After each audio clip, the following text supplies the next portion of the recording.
All right, we live. Come on, take, everybody, take.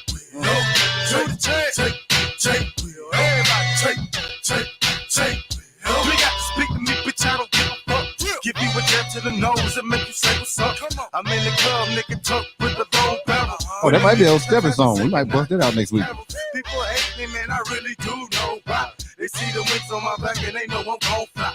So what the fuck's supposed to do? Just try to please people. Got my indicate family and I don't big people. Remember, used to put newspaper in my tennis shoes. Used to walk around in them tennis, the mini shoes. For party nigga, I was too thugged out for that. Never told all my enemies I couldn't be a rat. But niggas told on me, nigga, they got it in this salad is good, bro. Now ain't mama's living room in a nice earth. Fuck you, your whole crew, bitch, cause you gon' get caught.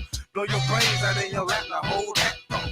Motherfucker, stop pretending of a new era. Say we're getting it poppin', nigga, cause I'm so clever. You can love me, you hate me, nigga, but I'm still with it. G5 legacy never ending, bitch, stop pretending. This is the beginning of a new era. Say we're getting it poppin', nigga, cause I'm so clever. You can love me, you hate me, nigga, but I'm still with it. G5 legacy never ending, bitch, stop pretending. This just for my killers who just straight up murder. Leave you in the sewer dead just like a ninja turtle. I got connects with the real fucking black mob. And I'm trying to get it right for my man God. So any drama, don't believe me that there's no problem. Niggas will torture your ass, you wish they fucking What's that? One day. That's my favorite one. I'll be able to do it. That's my favorite one. My next Oh, you nigga, that's good. some You good. You the homer kid cause you always running fucking home. Every day other boy, your house will clap it up. I run my mouth like a big booty bitch out the back. That's what makes it the experience. It's different. Pick up just like they did at Jasper. Keep following around, your new friend is gonna be Casper. You gonna be in the casket, people trying to coffin on you. But so many hoes ain't like it can play golf for you. Motherfuckers stop pretending of a new era. Say we're getting it poppin', nigga, cause I'm so clever. You can love me, you hate me, nigga, but I'm still with it. G5 legacy never ending, bitches stop pretending. This is the beginning of a new era. Say we're getting it poppin', nigga, cause I'm so clever. You can love me, you hate me, nigga, but I'm still with it. G5 legacy never ending, bitches stop pretending. Fuck that shit, bro, I'm tired of being nice. White shit in your head, it's like it's not a fucking lice. I keep the termites fed like a pistol, stay with some lead. Like Marita, don't stay with some bread. And that's a gift too. In the trailer, not Smell no it. projects. It's still gun, but you wouldn't run on my set. I kill niggas, dog. You said G5 channel. You better stop playing. That's my own channel. You better stop playing. Niggas tell on me, goddamn, they drop the fucking down. Oh, that thing smell good on You it. out of your fucking mind. Come on now. And niggas know I fight you, bitch. Young bitch, stop, but they don't fucking understand it. As a Taurus. They gun clap. They just stop pretending of a new era. Like you are invading all of my senses. I'm hitting everything, huh? Everything. They look good. I like the color scheme. Come on now. Oh, you better stop playing. G5 chemical. Stop playing. Your soundtrack. I like the sounds that you Ah, come on now. And I'm tactile, so alright, I'm just touching everything.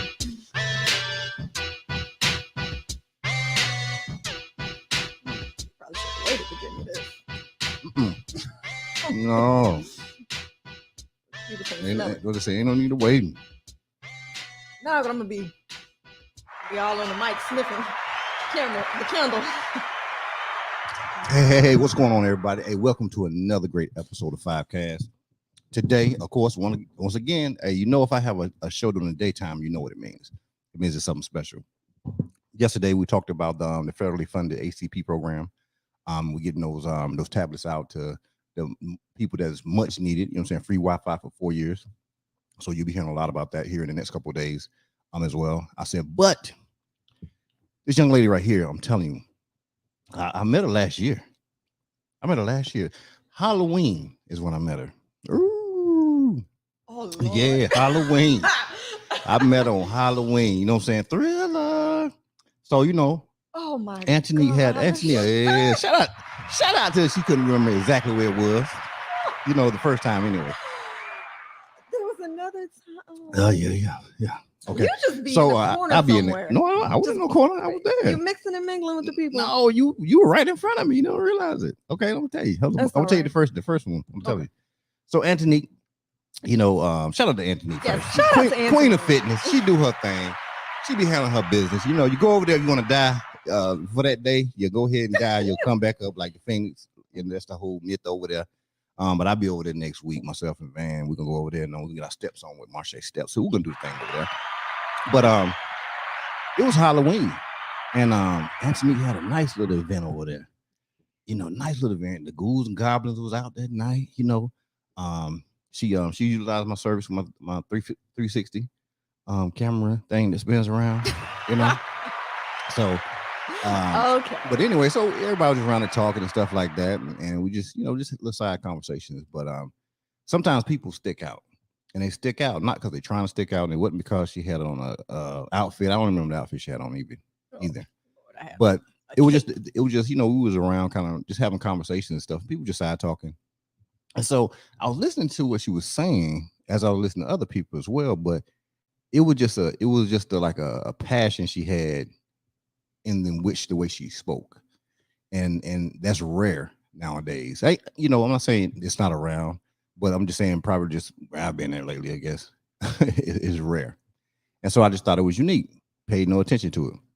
So it was another event that Anthony had, and it was like a white party, and so her birthday. we was over there. Her birthday. Shout out to her birthday.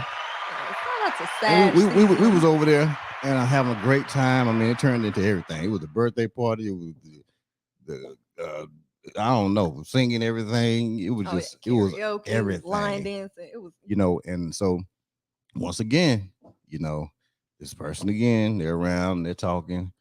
Me. Yeah. Okay. Yeah. And they're talking, I'm hearing. I'm like, yo, but never say nothing about it, because me and Anthony we were talking about some stuff, right? Because we set up for her to come on my show again. So about a month ago maybe it's been, right? Yeah, it's been about a month. Anthony Kid did a story, and so she was on it, and I was like, oh, that's who that is. Right? Me. Yeah, talking about you. I said, oh, that's who she is. And so then that's when I messaged her. And then we went through this kind of volley conversation and everything, and I had to slide a text over to Anthony. I said, hey, I really want to come on the show. Please say something to her or whatever. And but it worked out. Okay, and I'm trying to keep that thing short, but that's what it was. But well, shout out for advocating for yourself. Come on, man, that's what I do. I don't play. More people should do it. I know. I'm shooting professional shots. That's what I do. I mean, from getting talent on your show to a pay increase, a raise. Advocate for yourself. That's what we got to do. Yeah, man. Trust me, I'm that bold too. So we're here now. We're here. So we worked it out, got the schedules lined up and everything, and she got a great thing she's going to do tomorrow. So we definitely jumped on this today because our schedule is like crazy busy. But we'll get to it hot and fresh. Y'all can call her what you want to call her. You can still working out all the time, doing what you got to do. You know what I'm saying? But I'm gonna call the Dr. B in the building. You know what I'm saying? Yeah. What's going on there? Thank you for having me on the show. Come on Thank now. you for reaching out. Thank you for staying in touch. Come on now. Somebody dropped the ball in the process, but we're back on the ball. We own it. We own it. And I'm still curious about the what's this G5 experience? Yeah, 5 cast experience. 5 cast experience. Right. Well, you gonna know about it at the end of this. You're gonna know about it, and you're gonna totally understand it. I promise you. Sound like I'm standing in the middle of it. But it's good though when you came though, so that's the main thing. All right.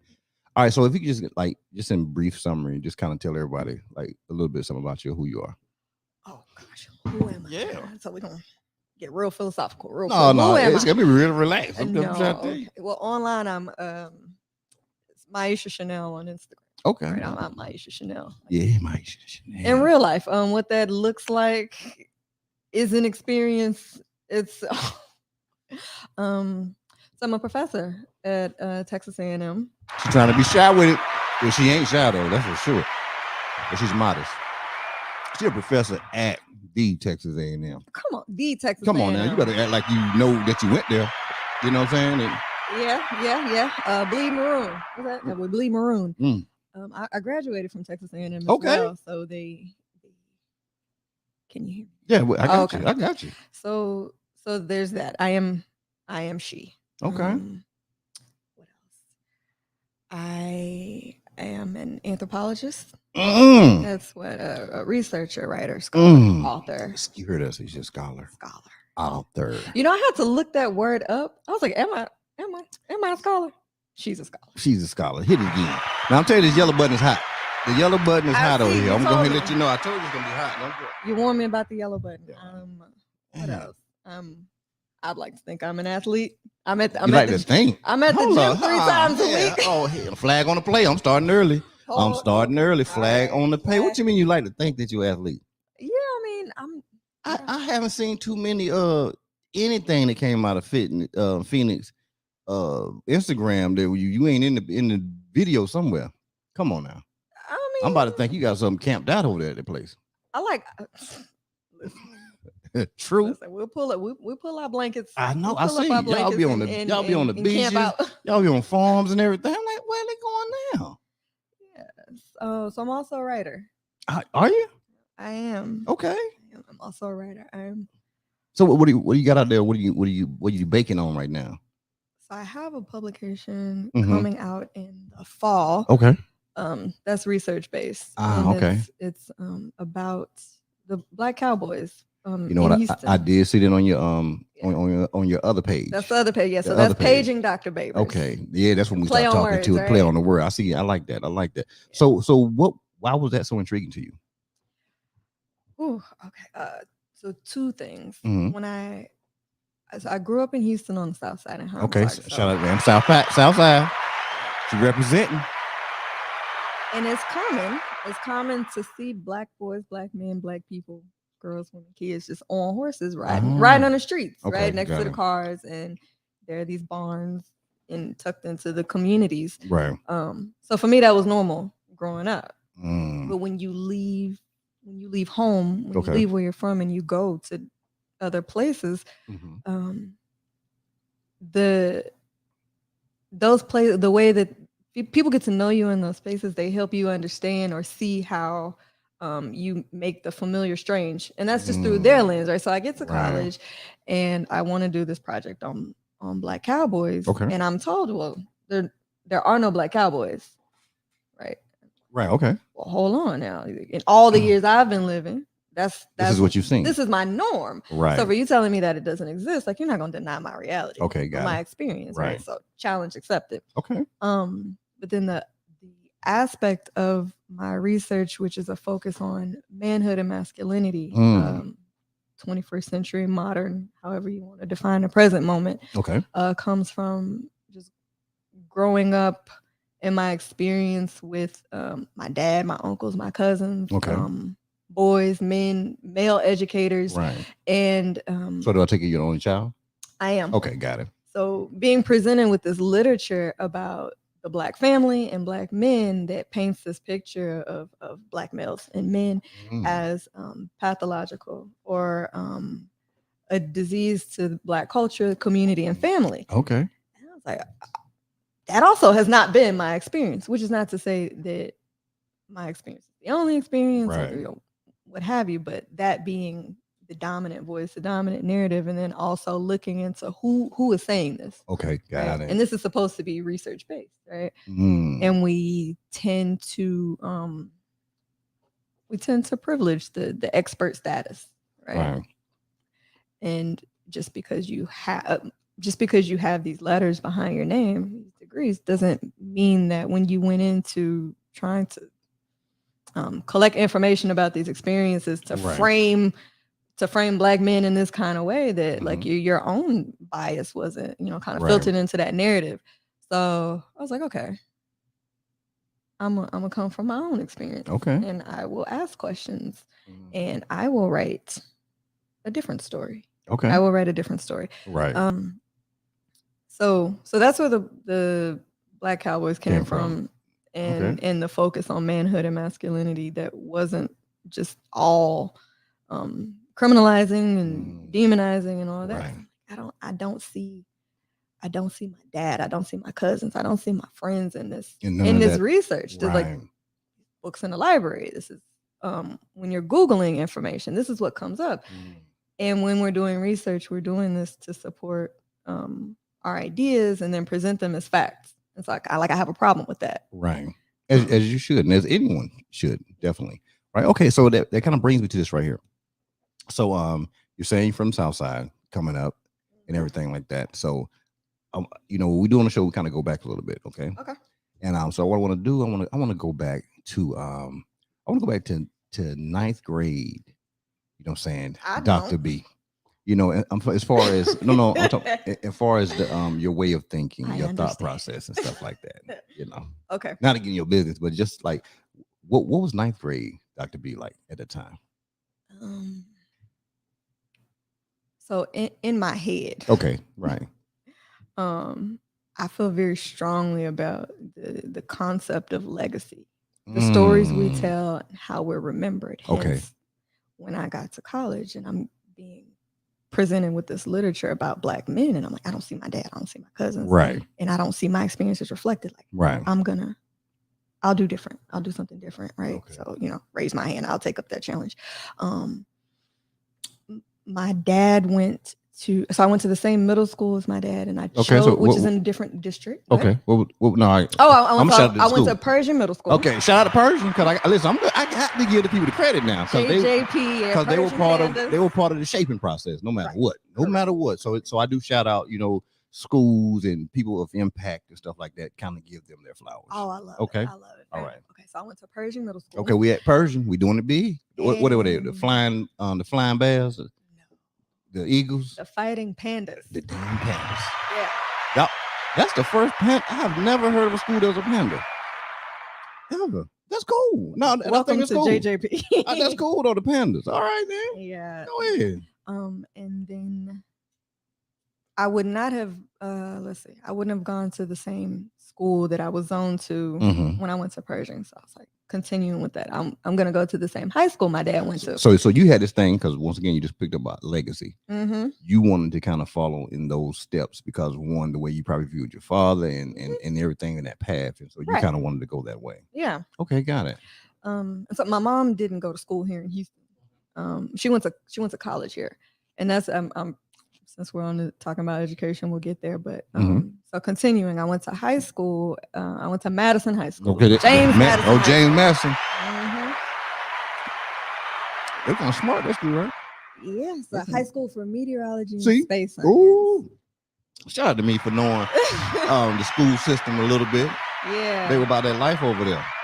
But we moved to Highland Clark, and so that's when I started seeing these Black cowboys. Okay, got it. And I remember one of the teachers riding his horse to school, and horse being tied up on a goalpost on the football field. Horse to school? Right? Yeah. So on the south side, that's normal. Was he one of your teachers, or was he just a teacher? No, just a teacher. Okay, I think he was one of the electives. Auto shop, I think. Auto. Okay. Something like that. Auto mechanics. Okay. And then not too long ago, again, like, things haven't really changed. Like, this is normal. When I leave, when I come home, this is normal. Black people on horses riding through the streets. There's a horse tied to a Jack in a Box signpost. Like, West meets South. I mean, Texas is Texas. Right. We got to eat, though. We got to eat. Yeah. You can either ride a bicycle. I mean, if we can ride a bicycle, skateboard, a scooter, whatever, right? We should be able to take a horse, too. Oh, but listen, with gas prices. Gas prices these days. I need to find a horse ride. Horse prices are probably risen right now. Yes.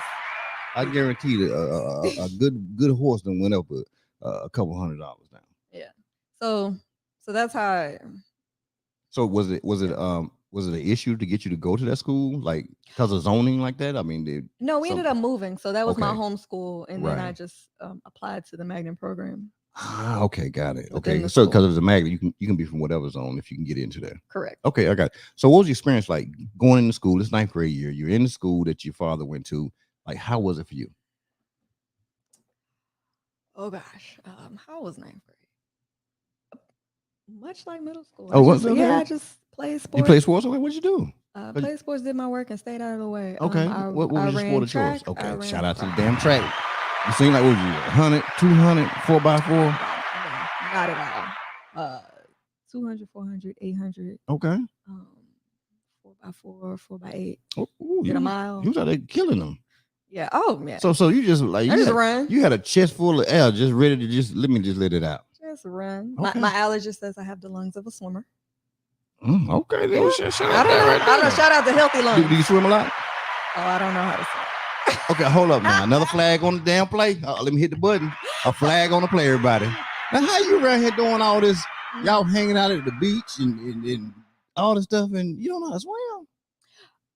not like you know how people get in the pool and they do laps. I'm talking in the ocean. Can you go in the ocean and get in the ocean? Yeah, I can get in the ocean and swim. And but swim. I I ain't talking about where your feet touch the ground. Correct. When I say swimmer, like I'm not doing triathlons. Right. Like that type. Oh, so you can be on a boat and just jump in the ocean. You good? Yeah. Oh, so I'm sorry. See, where I'm from. Yeah, pull that flag. Yeah.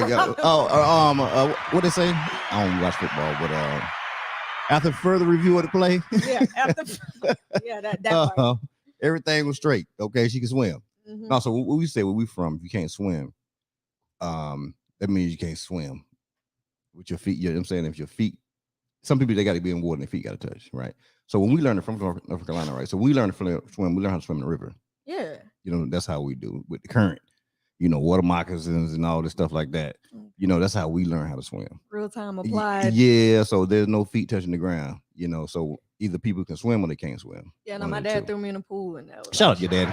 That's what you're supposed to do. You're supposed to knock them right in the pool so you can get that experience. Everybody have to have the experience of drowning. You got to have that experience. We ain't gonna let you die, but you have to do it. There are other ways to learn than just instant it is, trauma. but just figure it out, my child. Hey, shout out to swim trauma. I'm sure so many people are faced with that right now. You know, they live with it, but it's okay. You know, yeah. That's what they do. Okay, so you get over there, you run in track, handling your business. You said, but I heard you say, you know, you stayed out of trouble. Yeah. You know, you weren't trying to do that. So were you a person that was studious? Did you have good grades to the point where your grades were just super?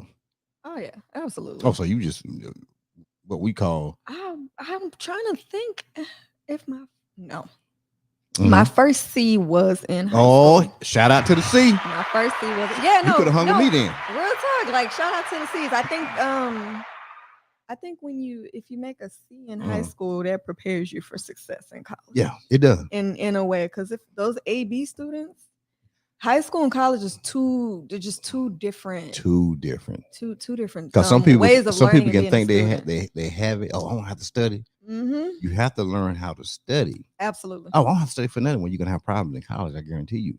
You know, you tell people, oh, it just comes natural, and it does. It comes natural. I say, yeah, but what happens when stability runs out? Correct. And now you don't know how to study. Now you have to take something. You got to take a final or something like that, or you're doing research on something. Now you don't have the mental competency to go through the research to kind of get the data. You know, shout out to me. I sounded intelligent right there half a second now. I mean, I was here for it. I was hooked. I sound a little bit intelligent on that thing right there. But yeah, so shout out to the first C in high school. Okay. And, so what did that C do for you at that time?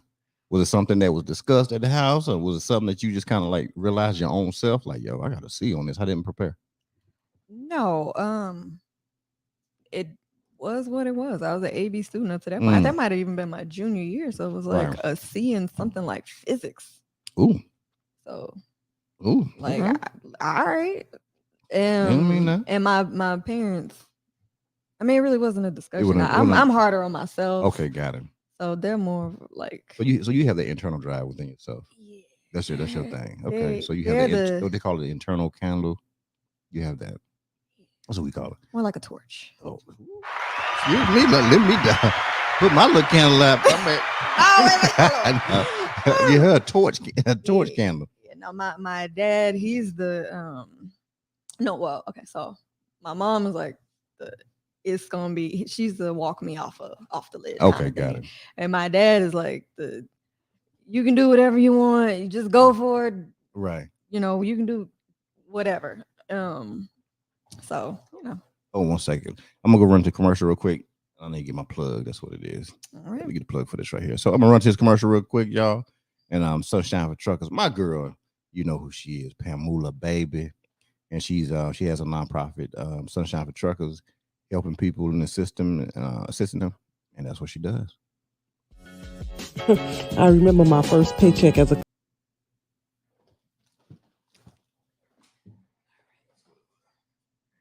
You got the juice.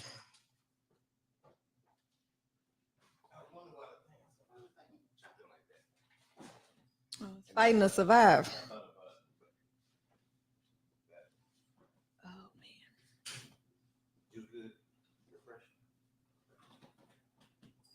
Oh yeah, all the pressure. I remember my first paycheck as a company driver. I was appalled. How could I survive on $600 a week gross? Paying bills and managing over the road on a trainer's truck, things could get tight.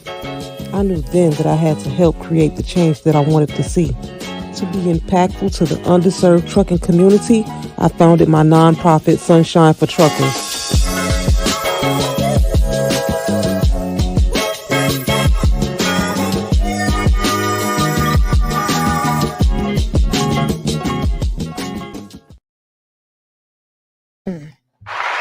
All right, we back. Hey, I apologize for the little choppiness. I realized that I didn't have my power cord in, so the battery was getting low, so that's where it kind of seemed like it was chopping a little bit. But we back up on it. No, can't take no phone call right now. Right now, you got the juice, hey, listen, and we're back on. Back on. Okay. All right. So we passed the C piece right there. So now that's 9th grade. So now, so pretty much in high school, you ran track the whole time, or the whole time. That was your thing. Track school. There was really no time for outside. Right. Outside. Well, I'm talking about in school, like as far as sports, you did no other sports. Track, cross country. Did I do? Oh, in middle school, I did volleyball. Uh-huh. I looked too short. Okay. I had for that in high school. Come on now. Just running. Your jump game could have been strong. You know what I'm saying? Strong jump game. I did run hurdles. Oh, you did? How was that? And that was unique for me. I fractured 2 toes. Shout out to the toe fracture. Sometimes you gotta hit them toes and realize, no, this ain't for me. This is not for me right here. All right, so this is the deal. Yeah. So we in 12th grade, senior year. All right. Where's your mind at that time? Evidently you knew you were gonna go to school somewhere. But were there any choices in it as far as did you have any different places you want to go based off of what you were interested in or what? I thought I wanted to. So senior year there was this like summer camp as part of the magnet program. So we were at NASA, right, like playing around with creating fuel, rocket fuel, jet fuel, or something like that. And I was like, okay, I wanna work at NASA, okay, or Boeing. Mm-hmm. Okay. So during that time, we had these mentors, former astronauts, and this guy, he told me, one of them, he said, that's not what you want to do. You don't want to major in aerospace engineering. So to answer your question, I was thinking, I'll go to what's the school in Georgia? Emory. Yeah. Emory Riddle. Emory. Okay. Yeah. Well, Emory Riddle is in Florida. It's an aeronautical college. Did not know that. Yeah. Shout out to Emory Riddle. You know what I'm saying? Yeah. Get your degree in professional aeronautics, or you can become a pilot as well. So Emory Riddle is very. In fact, it's the #1 aeronautical school in the United States. Okay. Well, yeah. Don't play with me. You better stop playing. On that. I'm gonna hit you on this stuff right here, but it's all good. It's all good. Yeah. So he said, do not major in aerospace engineering. It's such a specialized field. Right. And if you work for NASA, for example, your job security is just based on the current administration. So if the president decides we don't need a space program, then what are you gonna do? Okay, got it. He said instead, double major in math and physics. So if we don't have a space program, you can teach at a college in either of those disciplines. I was like, that is a plan. Okay. And I like having a plan. Okay. But also I was like, this is what I want to do. So 9th to 12th grade Myeshia is like, okay, so we'll apply. We'll just apply. Have these scholarships, but then I learned that when you graduate in the top 10% of your class, is free tuition and in-state. Right. So I applied to Texas A&M and Texas. So is that policy still in stand now? If you graduate top 10%, I'm not sure. Okay, well, we're gonna check that out because that's important, right? It's very important, Yeah. To my understanding, there are only 2 states that have their rules: Texas and California. If it still stands. Right. Yeah. So applied to Emory, gave that a shot, and then still going back to this legacy narrative, I'm gonna apply to Texas Southern. That's where my mom went. Okay, shout out to mama. Mama was over there. Yeah, you better stop playing. That's what mama was doing. Can we say mama's name? No.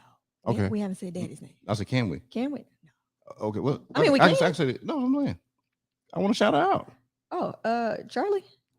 Shout out to Charlie. I told you, significant people, things, events, they have to get shouted out of here because we appreciate them. We appreciate you, so we have to appreciate them. You know what I'm saying? And I appreciate that. Okay. All right. That's what I'm talking about. All right. So you applied out there. I applied to out Emory. there, and then You thought about the legacy aspect of things because your mom went to Texas Southern. Okay. Yeah. Go Tigers. You better hit them. Homecoming. She used to go back in the day. She used to go, but she don't go no more. Yes. And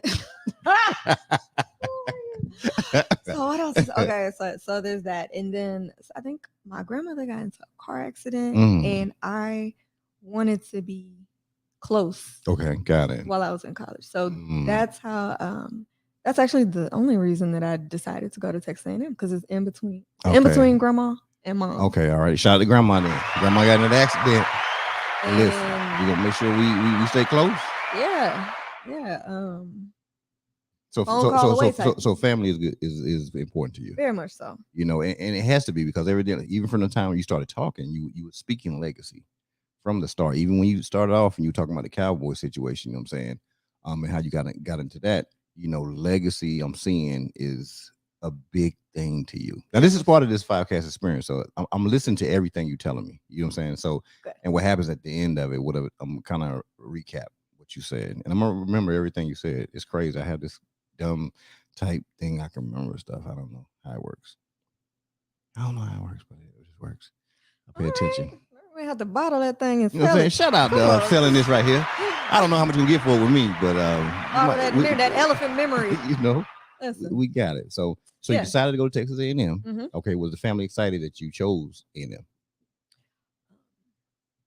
Or did mama say, "No, you know you should have went to daggone," you know what I'm saying? No, I never got my acceptance letter to Texas Southern. So here's here's that story. So I applied to, so Emory's off the table, but I had already applied, right? So there's Texas Southern and Texas A&M. I'm waiting on acceptance letters. So I get my acceptance letter from A&M, wait for TSU to come through. And they never came through. So I'm waiting. Right. And I get a call early in the morning, one morning, and it's someone from Texas Southern, like, "Hey, school's about to start. Are you coming here in the fall?"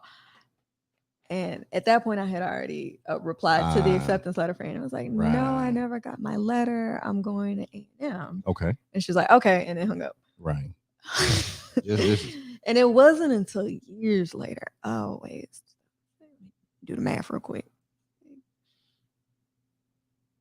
It wasn't until like 8 years later when I was working at Texas Southern, and I had access to the student file. So I looked up my name. Right. And they had the wrong email address. Get out of here. So I never got my acceptance letter because they had the wrong email address from and I don't know how, because we had to apply through the Texas Common application. So, but besides grandmother having the situation, you still would have went to A&M had you gotten that acceptance letter from Southern. Do you think it would happen?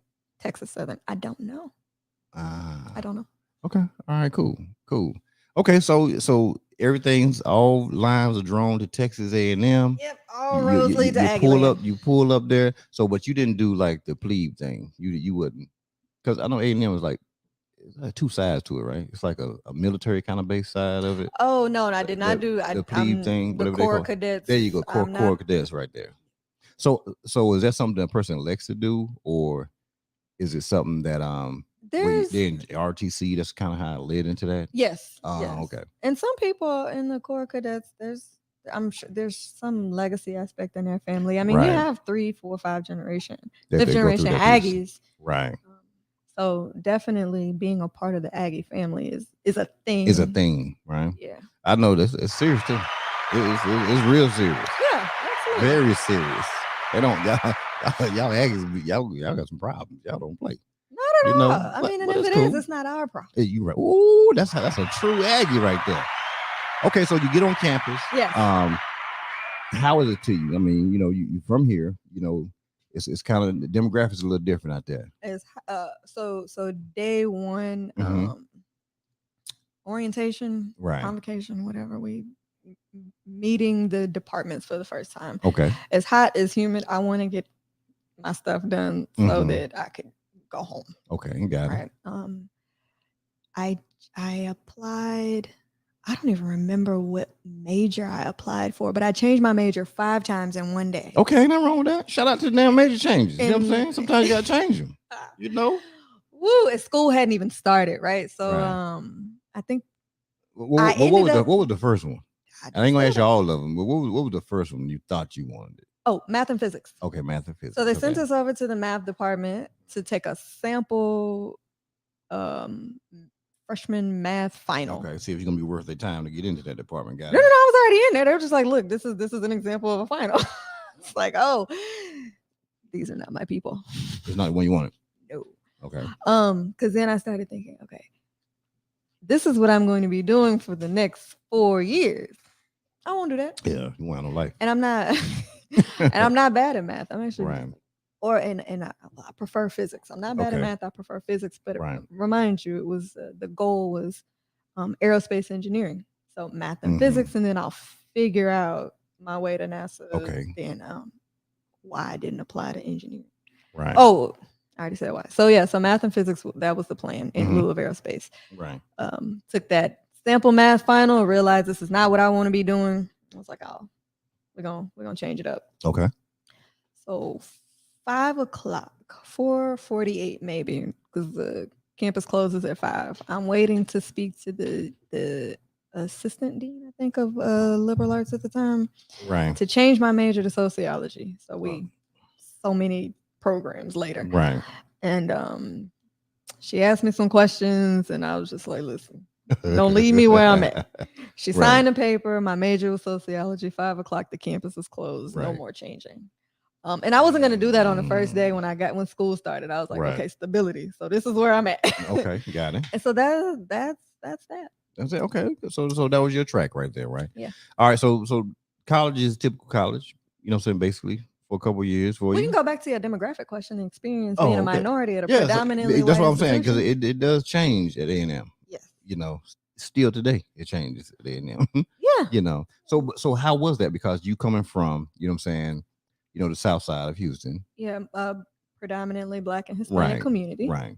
Because no matter, people have to understand this right here. There are things that people go through regardless. I don't care who you are. Yes. You know, if you're from here and you go to another country, and you know, you come from an area where, you know, I'm just gonna be honest, everybody looks like you or whatever, right? And then you Right. go to another country where nobody really looks like you. There is gonna be a change in some things. Why? Because they're probably gonna, you know, they want to talk to you a little more. They might want to know a certain thing. They're gonna ask certain questions that people in your typical environment wouldn't ask you, because they kind of assume or they know these things right there. So it's gonna be a bunch of learning, and that's what I look at it. Right. Anytime coming outside of our normal environment, I take it as an opportunity. It's learning that's about to happen, and educating. You know, it's that process. Growth. Definitely growth. And depending on the situation, a whole lot of introspection. Okay, so you get there. Yeah. It's different than what you come from. So how was that to you? Not exactly. So Madison was different. Okay. Being at predominantly Black and Hispanic Right. high school was different. Pershing was a little bit more diverse. Okay. And then the elementary school I went to was in a predominantly white suburb. Okay. So A&M was just like, oh, okay. All right. From Your perspective. Yeah, though. from my perspective. From your perspective, but now as far as now, there still has to be interaction now. So now the other perspective has to. I felt more comfortable in those spaces at Okay. A&M. It was interacting with the Black students there. Right. That was just like, and then not just the Black students, but they weren't from Houston. So when I came in, like a lot from how I remember, because I can't give you percentages of demographics. Right. Like it just seemed like most of the Black students were coming from Dallas. Okay. Culturally different. It's two different ends of the state, you know. So yeah, I mean, and then being the confident introvert that I am, I confidently introverted. Right. And just kind of like hung out in the margins. So I had a friend from high school who had transferred to a different high school. I ran into her on campus at A&M, and so we clicked like, you know, like it was nothing. And so that became a person And then I met another girl, 8 a.m., first class, first semester, Mm-hmm. intro to sociology. She Right. sat next to me and just, I feel like, told me her whole life story. And we just kind of stayed together like the whole time. Mm-hmm. And then we eventually became roommates senior year. Okay. I never lived on campus. Okay. So she eventually moved off campus and became roommates senior year. But that was it, just those two. And then they were the social, like, had larger friend groups. Right. And then I'd just be there. You just kind of be chilling. that add-in sometimes. No, most Well, of you the just like go with I'm 'em. You there, go but with I'm 'em. not Because you vibing. said getting to you were know what and again? confident A introvert. confident introvert. Okay. Yeah. All right, got it. All right, so college was a good experience. Yeah. Undergrad was a great experience. Okay. Yeah. So now at the end of undergrad, you have to make a decision whether Yes. you're gonna go ahead and stay there for grad school or you're gonna go somewhere else. Okay. So what was the determining factor in that? No. I wanted to change departments, but I was going to stay at A&M. Okay. I already knew that. I had Okay. taken an anthropology class, and I was like, Right. okay, well, I got my bachelor's in sociology. I'll get Mhm. my PhD in anthropology. Okay. And that's just because of the history of the relationship between those two disciplines. Okay. Sociology is a younger discipline Mm-hmm. and was created from anthropologists who wanted to make the study of human society kind Right. of more scientific, but that just means I guess more quantitative data. So more numbers and Right. statistics. So Right. like I have that piece now from my Okay. bachelor's. We'll go and get into the narrative, the experiences, culture, beliefs, values, customs, and so I just hopped over to anthropology. Okay. So now with that, all right. So what about that made you really kind of dig into well, we already had the legacy thing within you. Yeah. So it's always kind of you wanted to kind of see from the roots of something, to go to as close as to Yeah. beginning as you can, right? Yeah. Or get as close to the beginning, or in the case of interacting with people Mhm. and understanding them, their stories, Right. how they understand, how they see the world, Mhm. getting as close to them. Right. And numbers can only do so much. Right. You know what I mean? So I got close. Mm. Anthropology allowed that. Okay. So now, can you explain to people the concept of anthropology, just so they understand? Yeah, it's generally, basically, it's the study of people and cultures. There's 4 fields. Mm-hmm. So you have physical anthropologists, who they're the ones who are studying evolution, right? Okay. Bones, primates, all that. And then you have linguists who study language. Right. And then you have archaeologists who study the past Mm-hmm. through artifacts. Right. A lot of people associate what was that with archaeology? Digging bones. No, what's it, the adventure? The tomb robber. What's his name? Indiana Jones. Right. Indiana People Jones. associate Indiana Jones with archaeology. There's a TV show called Bones. She's a physical Right. anthropologist. What I do is cultural anthropology. Right. And then there's like a sub discipline, folklore, and Mhm. I dabble in that too. But Okay. cultural anthropology is just engaging people in how they make meaning Right. from life, their experiences, how their beliefs and values drive decision making, Right. how they understand their place in the world, how they understand other people's place in their world. Mhm. Gossip, anything from personal experience Right. narratives to jokes, gossip. Do you think that you spoke of linguists, right? And I would say people should understand the importance of linguists and understand the origins of language and stuff, right? Because in a lot of mindsets, if we really think about it, when a language can be dated, right? Right. And that's the key to it, I think. If this language came about or first known at this time period, and if they're talking about something from a beginning, but yet there's a language just older than that, you know what I'm saying? Where did this language come from? If that came from that, right?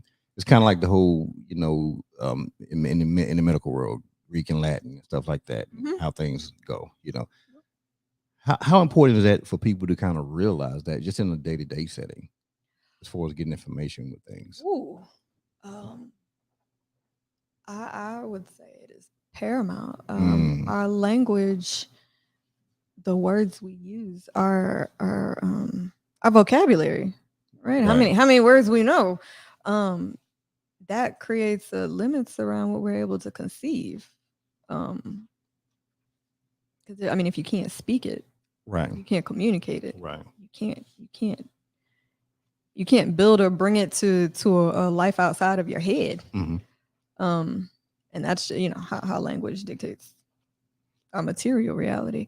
Right. But even just one word, not a whole language, just one word, right? The word queer. Mm-hmm. Right? How was it used in the past? What was the definition? And then even the cultural context of it. You know what I mean? I say this like the Romans were having sex with little boys to confer some manhood status, but that wouldn't be conceived in the same way that we understand sexual orientation now, right? So cultural context can change in meaning in the way that a word is used, and then we try to use these definitions to make arguments, right, to support viewpoints, something from time periods, right, in which probably the words didn't mean what we conceptually think of right now, because that wasn't the case, right? Okay, all right. So as far as the thing you talk about with the masculinity, yes, I like that. And that's something I kind of want to talk to you about, right? I would just hear your thought about it, So when you're speaking of it in masculinity, what in terms are you saying? You know what I'm saying, when you were expressing it? In terms of gender, I let people define their own understanding of masculinity, and then what I do in anthropology, in research, right, studying people and behaviors and things like that. You would define masculinity how you understand it, right? You would define that for me, and then you would voluntarily allow me into your space and your world to watch how you interact and see, how your behaviors correspond to your definition. Okay, right. And that's it. Like, there would be a conversation, repeated conversations in the moment, maybe afterwards, maybe before, as follow up. But we all have different definitions. So the space, so that goes back to Black Western culture, right? In that space, what are most common or similar definitions of masculinity that come out of me asking multiple Black cowboys, what does it mean to be masculine to you? And so you kind of have to keep it contained, right? So to be masculine in a tech space, right, where you're using your brain to manipulate or to create, to bring things about, versus what it means to be masculine in the space of being a lumberjack, right? As you need a different kind of strength in a physical sense, right? Yeah. Do you think most, in just in general society, do you think, like, especially with men, do you think most of them, when they hear the word masculine, the main focus they're thinking about is from a physical? Yeah, physical and sexual. Okay, right, definitely, because that's physical to me. For me, not not just nobody like else. Physical strength, but also sexual and proudness. Yeah, right. So, so with that, I'm only asking because when we look at so me thinking about the the research or the data that comes up from the masculinity of cowboys, some Black cowboys, and what I would think or picture in my mind, right? But I'm picturing from just my experience over my time period, which they're definitely moved around well before me, so, and I was never around any of them, so I wouldn't really know, right? Besides just what I'm saying, I'm talking about from the older days. Yes. I'm talking about the older days, right? Well before I was born. Okay. I know about cowboys like where I'm from, you know what I'm saying, the Black guys at North Carolina. But I'm seeing really a physical, thing for masculinity, right? Yeah. It's really all physical. Bull riding, that's tying down steers. Yeah. So it's just from that standpoint right there. And I think probably in a lot of cases, maybe males, they tend to really look at it masculinely only from, like you said, from from the physical and the sexual Mhm. aspect of things, and something doesn't fall in between that. To them, they see it as it's not masculine Right. And there's very in men. much, yeah, no, yeah. In men. And this is also why I like the fact that Black Western culture, at least the events that I'm looking at, it's as a male dominated space. Right. There's like this politics of care. When you have women in a space, or let's say you have like there's this idea or sense of women's role, then like women are placed with or tasked with being caregivers. But if you have a bunch of men out there, you're herding cattle or trying to castrate some cows, or or dealing with bulls, and there is no woman there to come with her first aid kit. You know what I mean? Everyone assumes the role of caregiver, and not just when something happens, but to make sure to take care that something does not happen. Right. And that's not a threat to anyone's masculinity or sense of manhood. Right. So there's this concept of taking care that I think that is not discussed as much as it needs to be with regard to Black men, and where that fits into this role of taking care, where that fits into this sense of manhood. Okay. All right. So now, how does it apply in today's society outside of the? No, I'm just saying outside of your research. Oh, okay. So big question. No. I'm making it because I guess I'm talking from two sides. Okay. I'm hearing what you do as far as what you do in your work now. I guess I'm trying to see, like, outside of that, how do you think, just in your opinion, does it play in just everyday societal norms? And I'm only saying this because, one, in a lot of cases, this is guys, right? We'll sit around, or we'll be around each other, and masculinity is a big conversation right now. Yeah. In the male community, what I'm saying, whether people realize it or not. Guys, it's really a big conversation right now. I'm glad you said that, because I've immersed myself into the world of masculinity for 12 years now. So I guess you could say, like, if I was a little boy, like I'm 12 years old in the game. Right. And so that's how, like, I curate my content online in my searches, Google searches, that like the predictive text and the algorithms. And I'm like, is this something that everyone's talking about, or is this just like my computer and these algorithms? I don't know what folks are talking about on the outside. So it's a thing. I tell you, it's a very big topic right now. I love it. And it's been this way for the past probably like maybe 5 or 6 years. Come on. That it's been concentrated with. But now, like, over the past 2 years, this is, and even more so with the mental health aspect of definitely. And yeah, because one, that is now, of course, it is great because people need to talk to people, and it's accepted and everything like that. And more people are getting people to understand, hey, we need to talk to people, because we were once seeing that as oh man, you can't go do that, man, you got to stick it out and tough it up, Yeah. But it's like, no, you're gonna lose your mind if you do that. You can't just be throwing people in the pool. Right. Shout out to that. They still throwing them though. Your get thrown in game is still, and saying figure it out. There. So here's what that looks like, right? So you have a little boy, and you trying to prepare him for manhood, but then you don't give him these tools, and then you just throw him in the pool, and then it's like, well, why can't we relate to women? Like, you don't speak the language of care, or you don't recognize that what you're doing is a part of that, and so you're not dialed into. You're already equipped. Right. You just don't see it as. Maybe you just don't see it as it. I don't know. Right. I mean, I'm not a boy. I'm not a man. Right. Well, I'm sharing this because, one, hopefully it can, so you take some of this back, and maybe even talk to some people, or some people can watch this, and they, compare it to what people are talking about as well. Yeah. But and the reason why I'm bringing it up is because, one, you study this, and you study it from a time period too. To really understand the origin of masculinity in a lot of senses, right? And the difference is, I may know masculinity from being growing up, but I haven't studied masculinity. Yeah. You've studied it.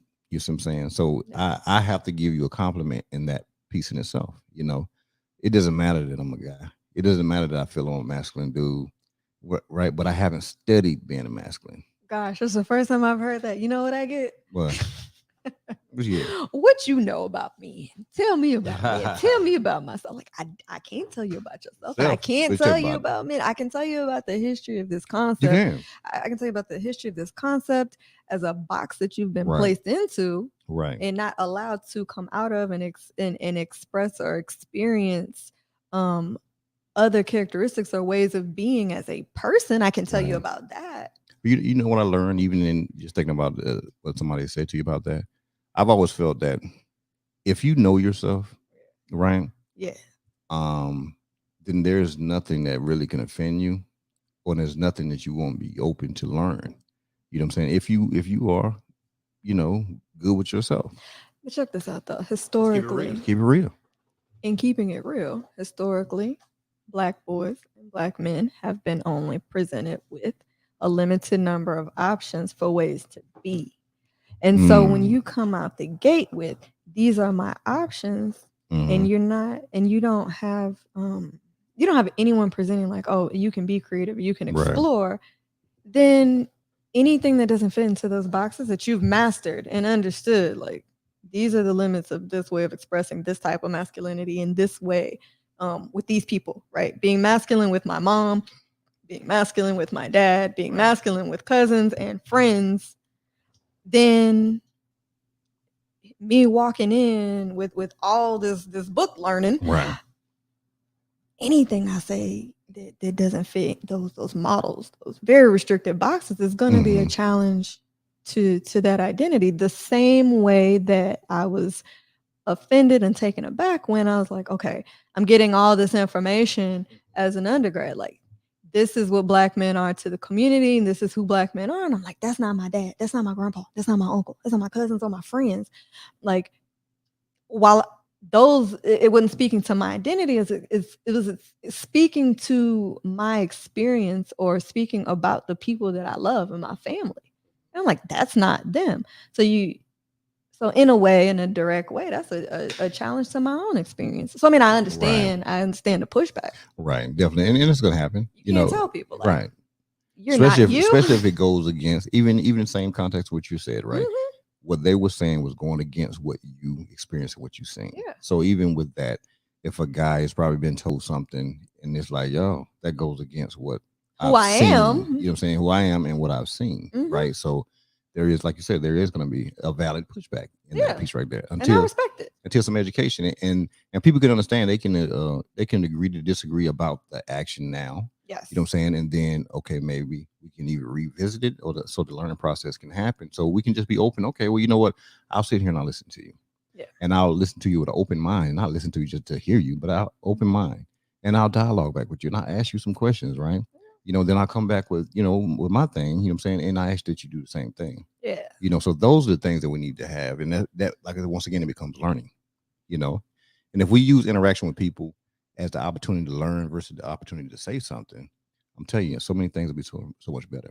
I know. Shout out to me. Let me go into the commercial. Y'all better stop playing with me. Let me go into that commercial. I just have to stop and take it in though. All right. There was no need to respond. Hey, we're gonna entrepreneur this Jaw Juice is the number one juice out here in the streets, freshly pressed. When you're ready for that pickup, there's only one juice to go for, and that's the Jaw Juice. That's 281-455-8797. Get you some of that good stuff. Jaw Juice. All right, hey, make sure you get that Jaw Juice. You know what I'm saying? It's the fresh pressed juice daily. They press it every morning, and it goes out that day. There's no bottles taken back. They deliver for free, and they make it happen for you. So definitely check that Jaw Juice. You can go to @jaw.juice01 and just hit them up. Tell them G5 sent you, and you're gonna be good to go. All right. Okay. Hey, listen. We have an enjoyable conversation. Is the conversation pretty good to you? Yes, indeed. Is it? Pulling up stuff. I'm like, wait a minute. Come on now. Sometimes How awesome is she? Listen, you're doing your thing. You're doing your thing. Now I just work though. It's not for anything other than to write. Write as in correct and write as in writing, scribing, paging the wrongs of, or the misrepresentation in history. Right. That's all. Definitely. Okay, so I have a topic. It ain't really a topic, but it's just something to talk about. Okay. Just to see your perspective on it. You know what I'm saying? And No, it's not. It's nothing bad like that. This is just in today's time what we see in society right now, right? Mm-hmm. Right now we see, and this is something that Antonique and some other ladies I had on the show we kind of talked about. Okay. And it was there are a lot of single women, right? Okay. And I'm just using this as a start or something, right? I'm listening. There's a lot of single women And to a lot of guys, they feel it's that way because they say that a lot of females have a lot of masculine in them. And I'm only bringing them up because you study masculinity. Yeah. You know what I'm saying? So do you see what's your thoughts from both sides of it, if you don't mind? I think that we all have a masculine and feminine energy or Right. traits within us. Whether we choose to define those traits or energy as such is a different conversation. Right. But, Well, I guess toward a male in a relationship setting, we understand that because a mother bear is going to kill whatever tries to mess with her bears. That's an energy of masculinity, right? A woman, you try to take her kids, she's gonna put something on you. Yeah. Right. So that's understood in that piece right there. If they need something, they got to go out there and get it, make it happen. People understand that masculine sense of it, but toward the relationship is what I'm saying. My question is, what is the problem? Right. Well, that's because I don't disagree. Right. What's the problem? Anybody checking in? Somebody want to tell me what's the problem? Let me go ahead and comments over here. I don't know. I would need to know. Tony, you got some concept on that of what a lot of women what you see and seeing a lot of guys because it's coming in conversation with this thing about men.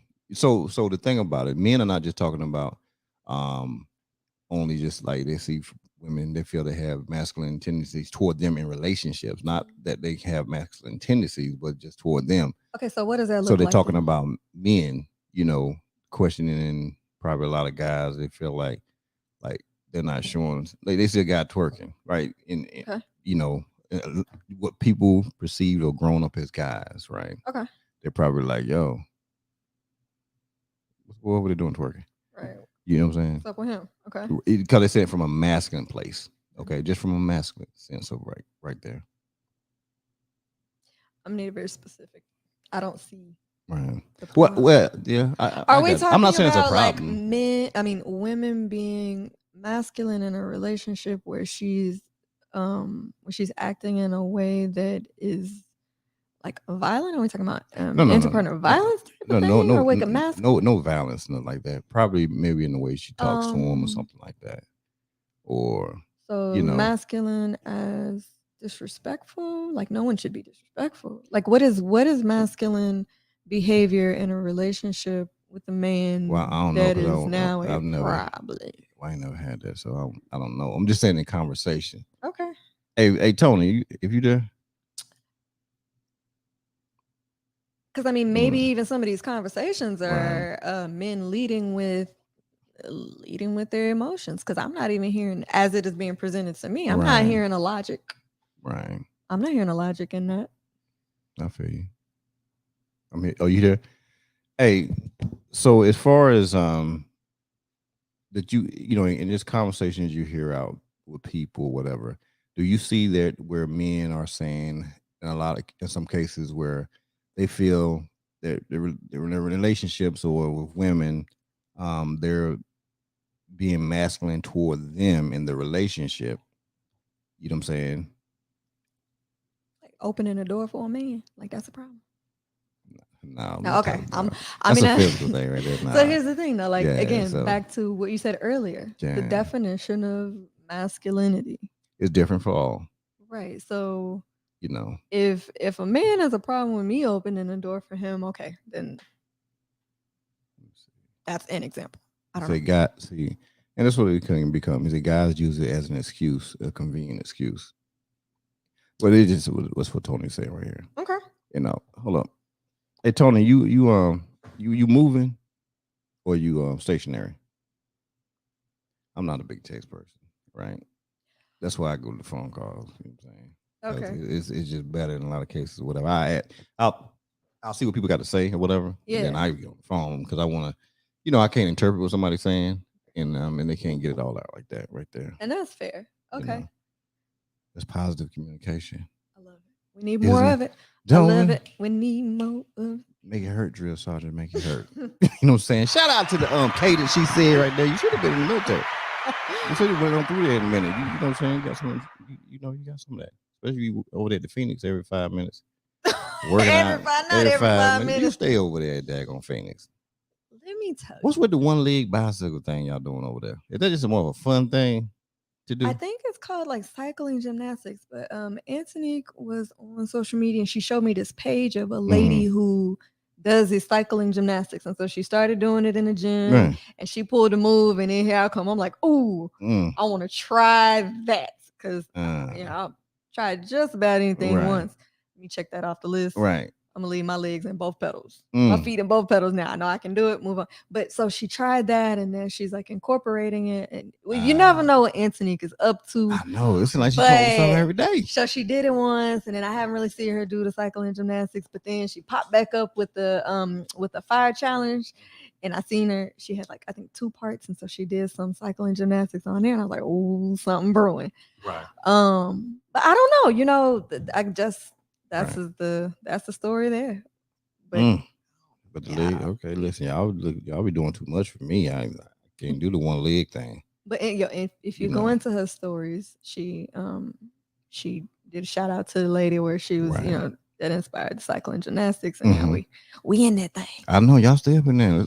Did she get some more bikes over there or something? She did. Yeah, because I seen that. I was like, there wasn't that many bikes before now. Now it's like it's 100 bikes in there. But there wasn't that many people doing it. So now we, y'all, there's demand. I was over there. Demand. I went over there one day and I was talking in class about to start. And people couldn't even get on. They were like, no, y'all, all the bikes are taken. Yeah. Like, man, that place is exploding.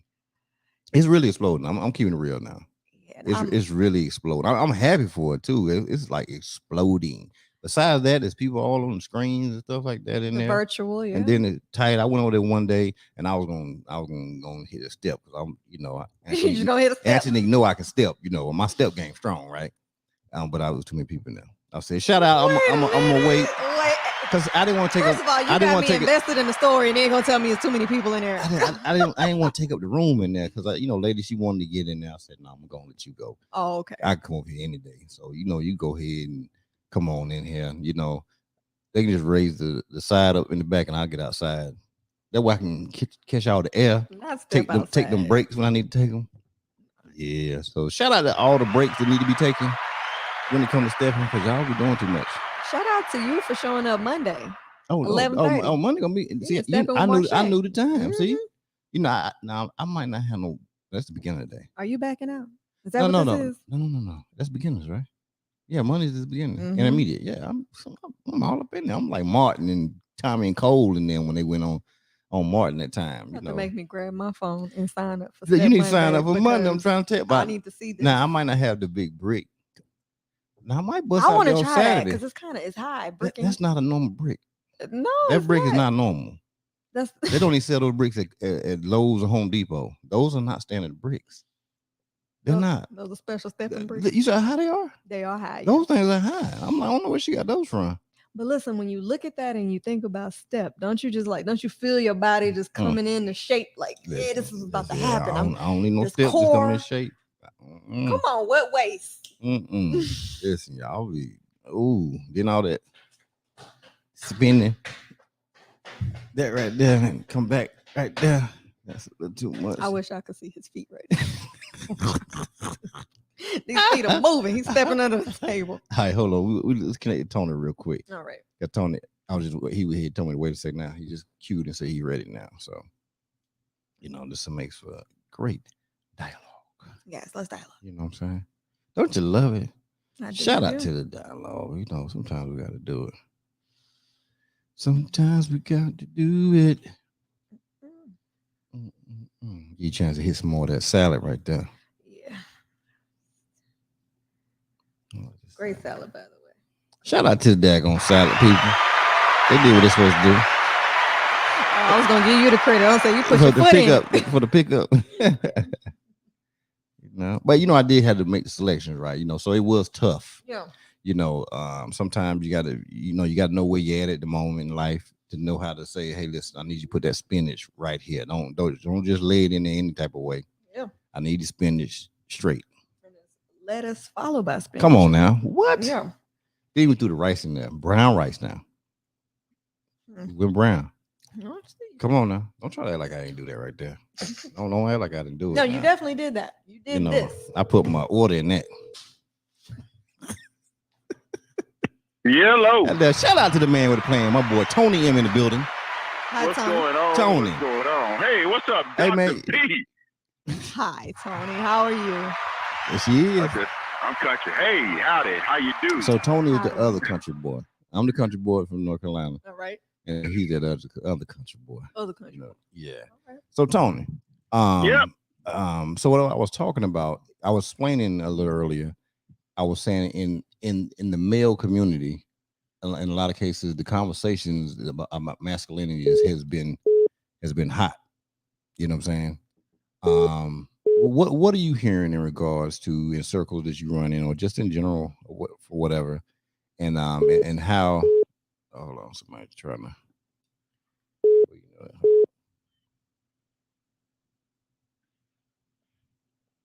I'm still here. Okay, all right. No. I was moving that call out of the way. Oh, okay. Call was trying to come in.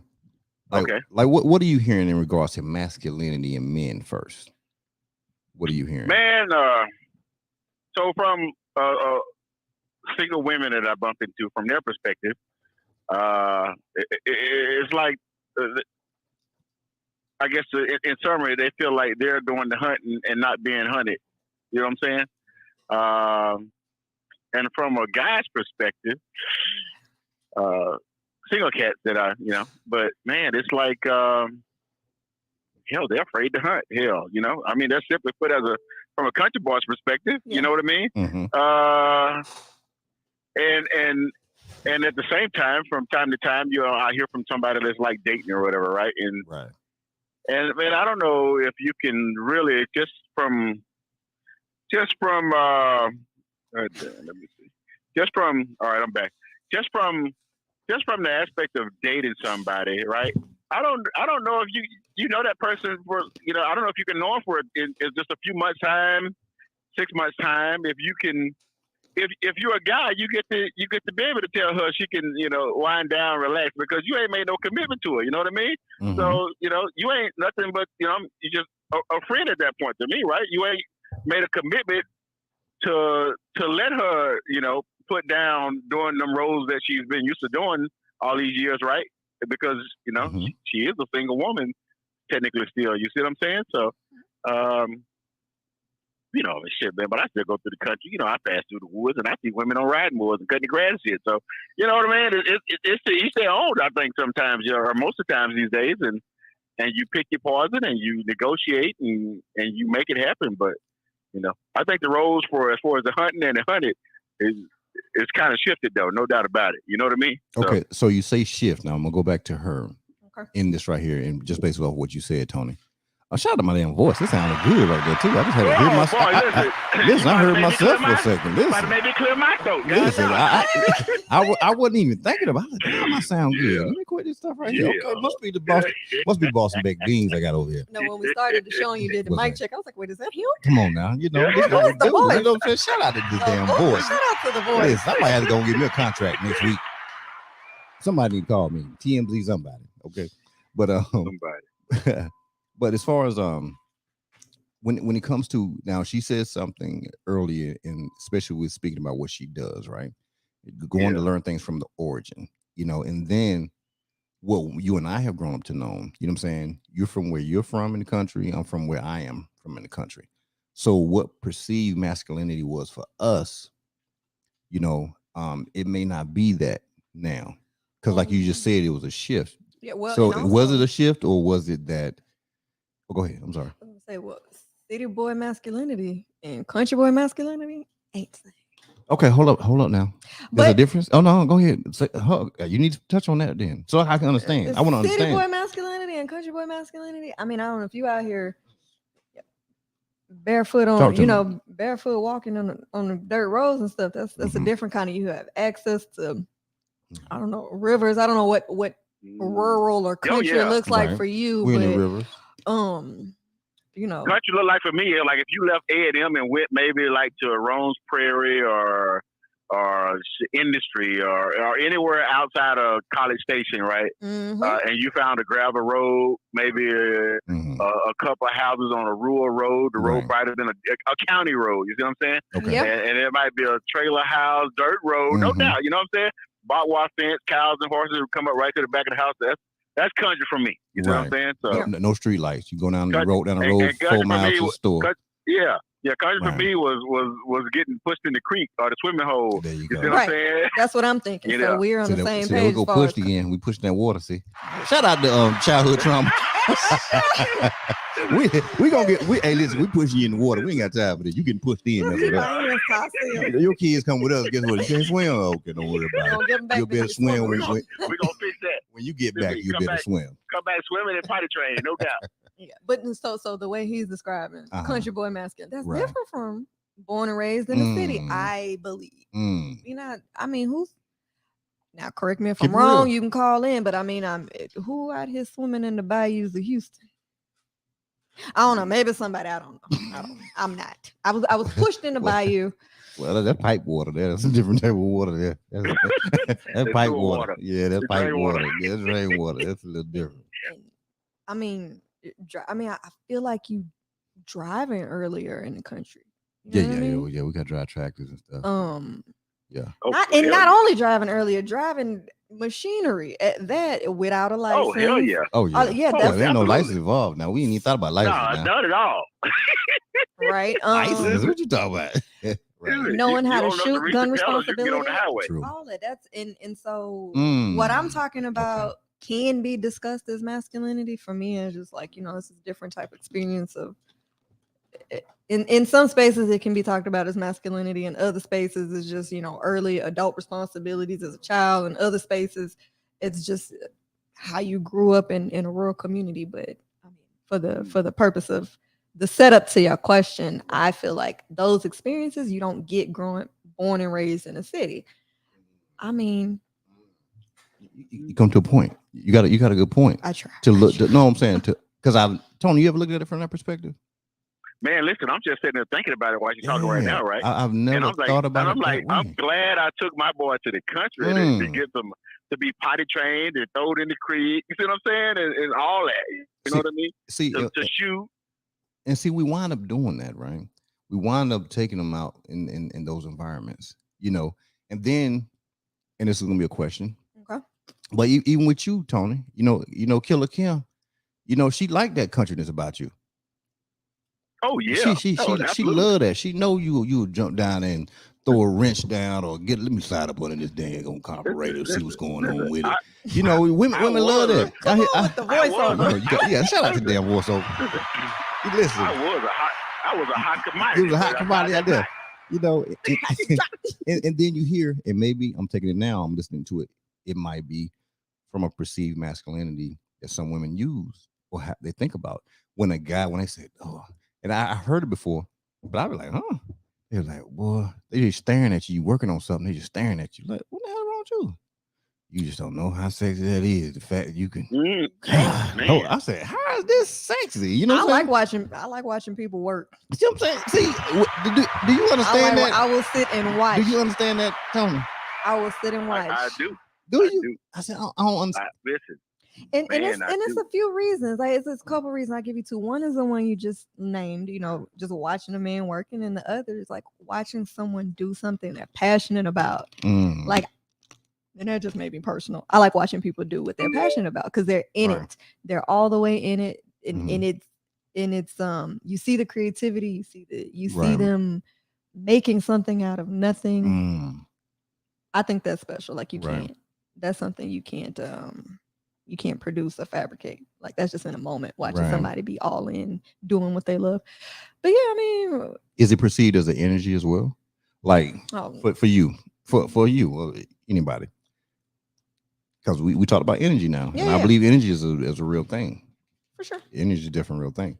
Do you think there is something within a man that is called masculine energy that you can feel? That is some men can walk up and you're not even really looking at them, but you can feel it like dang, Yes, but I've also felt that same kind of energy from a woman. Okay. Right. So, I mean, Was both sexes was it carry was a it the masculine same and feminine energy. energy, or was it? It was the same energy. Mm-hmm. And I think Or was it a vibe? Yeah. Because I'm trying to What's the understand. difference between energy and vibe? I mean, and Oh, that's a Tony, go ahead. serious You got to break question. that down now. Please. You know, She words wants- are she wa- important. We talking about Words language. important with her now. You know, shout out to the words being. No, gotta you brought communicate that up in linguistics 30 minutes ago. Come on now. I ain't a scholar by Yeah, any we means, country Yes, you boys. are. We country boys now. So. but Yeah, we all are. but for me, Real country. well, for me, my masculine energy, right? I mean, this energy that I give off in any room, whatever, so and so, whatever, right? Mhm. Man, I kind of see that it's probably really hard for a woman to replicate, or whatever. You see what I'm saying? So you're saying the type But I of can energy? see she could probably, it could probably be fake for a little bit, right?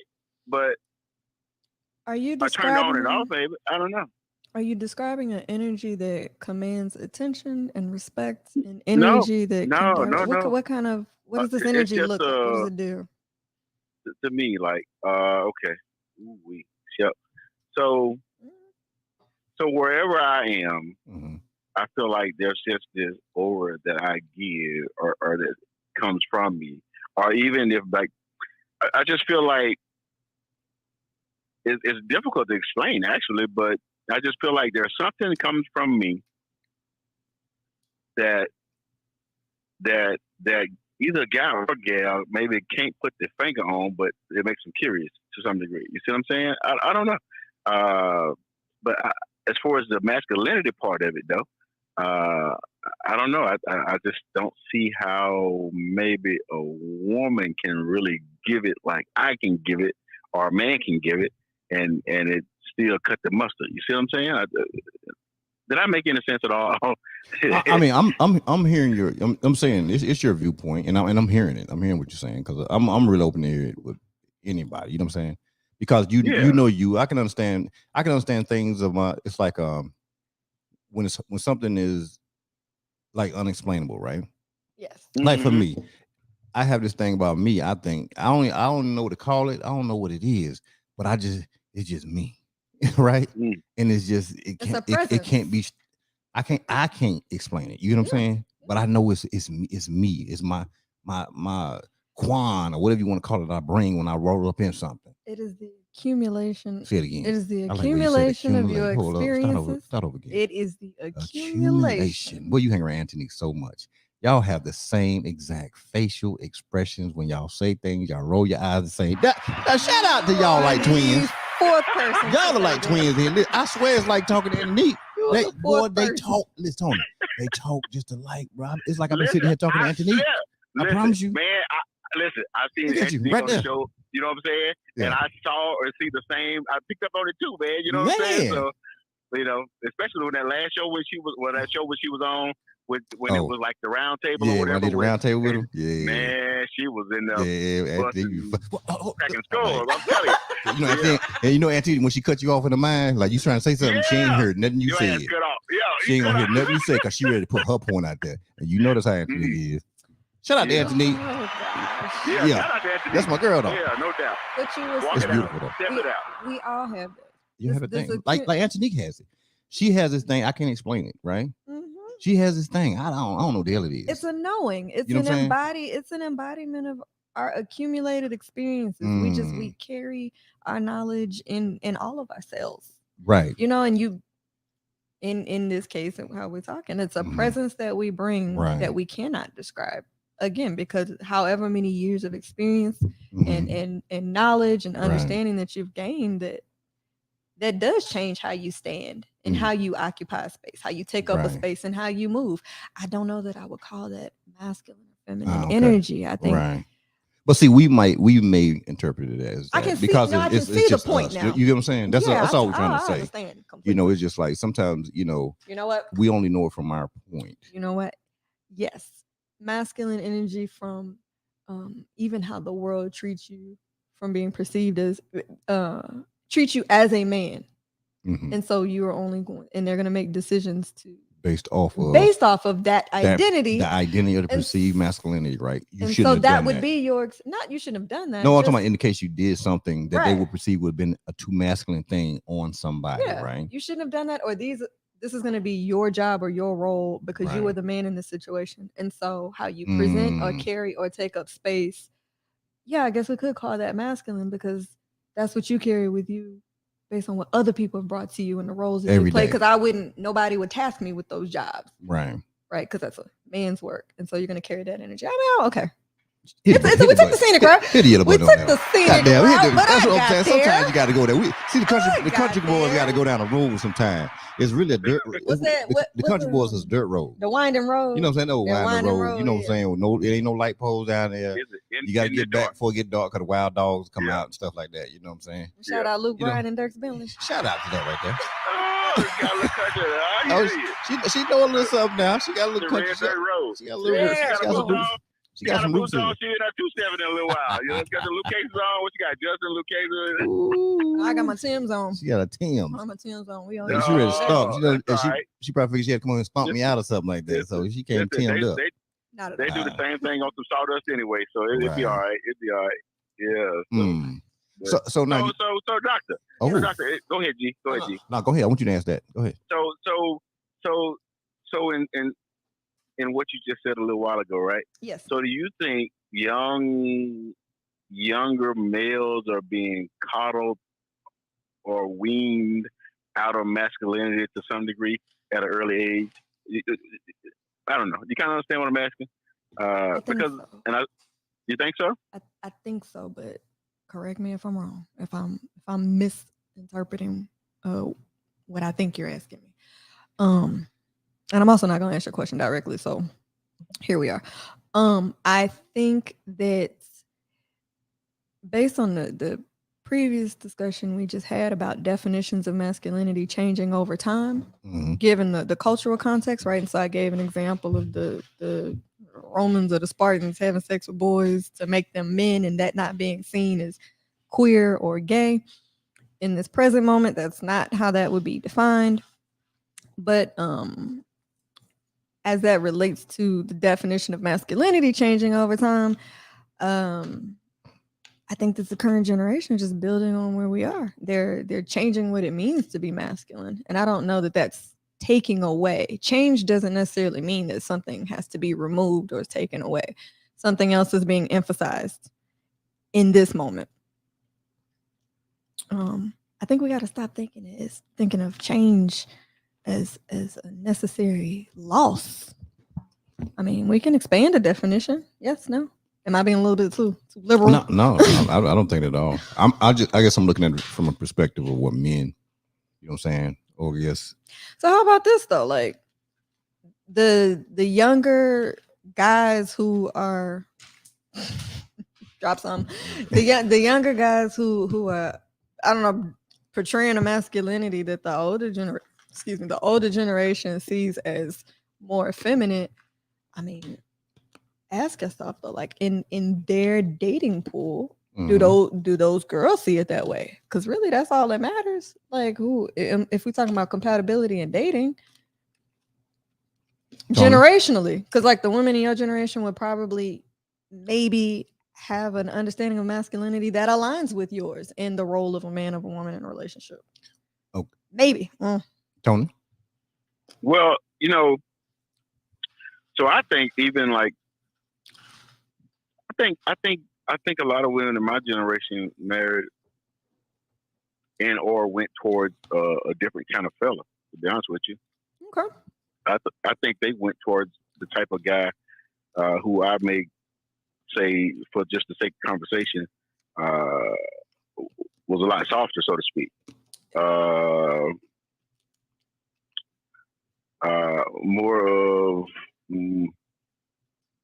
More of the type to I guess, okay, I'm just gonna explain it like this. More of the type that won't want to have or don't want to have a little dirt on the spanking nail type deal. You see what I'm saying? Yeah. I think most women in my generation went towards that kind of fella. But I don't know if it was because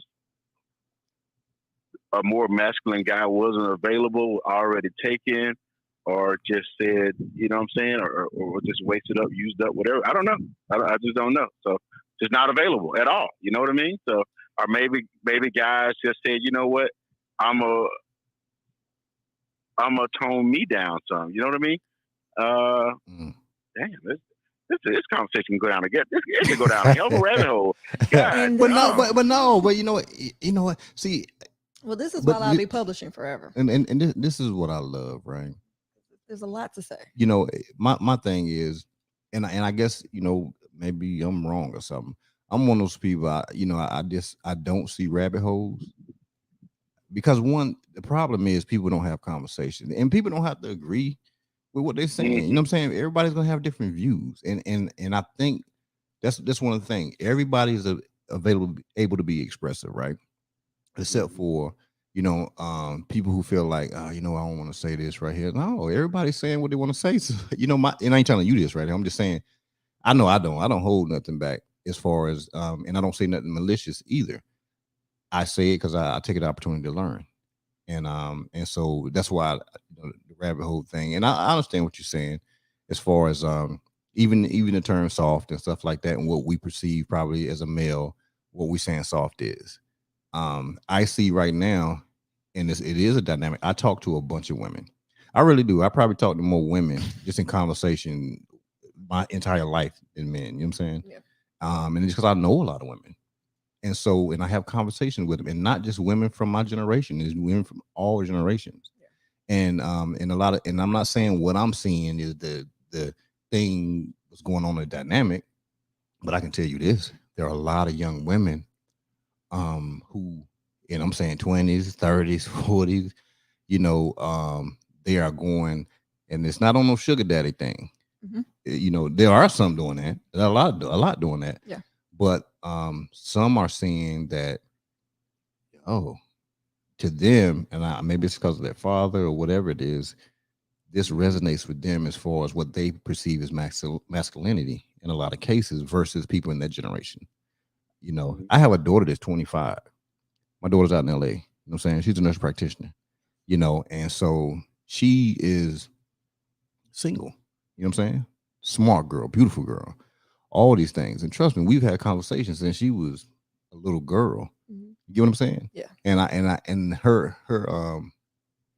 friends, they're professionals, whatever people call them, perceived professionals, and they're different ages because she just tends to hang around women that are older than her. Yeah. You know, and just because that's her mentality. And so I just don't even think a young guy even has anything for her. So I know she's gonna date older guys, which I think that's what she does anyway. You know, and then she got that like me though. So you know, it's hard. It's hard to come behind me. I done raised the, you know what I'm saying? Shout out to me. An example. She got some masculine energy around her. So whatever perceived masculine energy is, she got that in Big Daddy. So that's what it is. Oh, come on. but nah. But you know, so you know, and just in conversation, so I have these real conversations with her, and I'm asking her. I say, "Well, what are you saying out of baby?" You know, and she's like, "Dad, it's just." So she talks about the masculine thing, you know, and stuff like that, and she's like, "Like you got, they trying to be prettier than I am, or you know, they can't. A guy took her out and flat tire, and she telling him where the daggone boot is in the tire in his own car. How to do that? Yeah. Can I offer something different? A different perspective. Yeah. But I was just sharing some stuff. That's all. No. To piggyback. That's what you inspired by through your sharing. How society has changed, right? So before the Industrial Revolution, people were farming and ranching and doing manual labor, working with the hands and building their own houses. Industrial Revolution, industrialization of machinery, right? You don't need as many people, as many men to do this hard, rugged man's work. Mm-hmm. So then you have more people going, men and women working in office corporate fields, right? So in writing, I frame it as the cowboy who protected the rugged frontier having his job challenged or stripped away by the police officer, right? And so in that moment in history, the cowboy becomes no longer the hero who was protecting the frontier. He is now the outlaw because we have law enforcement, the peace officers. coming from the East, right? The polished, clean uniform, like police officer coming in, right? And so in that moment, the hero becomes the villain because we have something new as an example. Right. How that comes back to what you inspired, right? So a change in society and the way that work is done and how men are out of the house and working with their hands and doing this manual labor on the ground and in nature, changing with these machines. We don't need as many men, and men have to go find something else to do with their time. Like they don't have that opportunity to employ or demonstrate their manhood or their strength Right.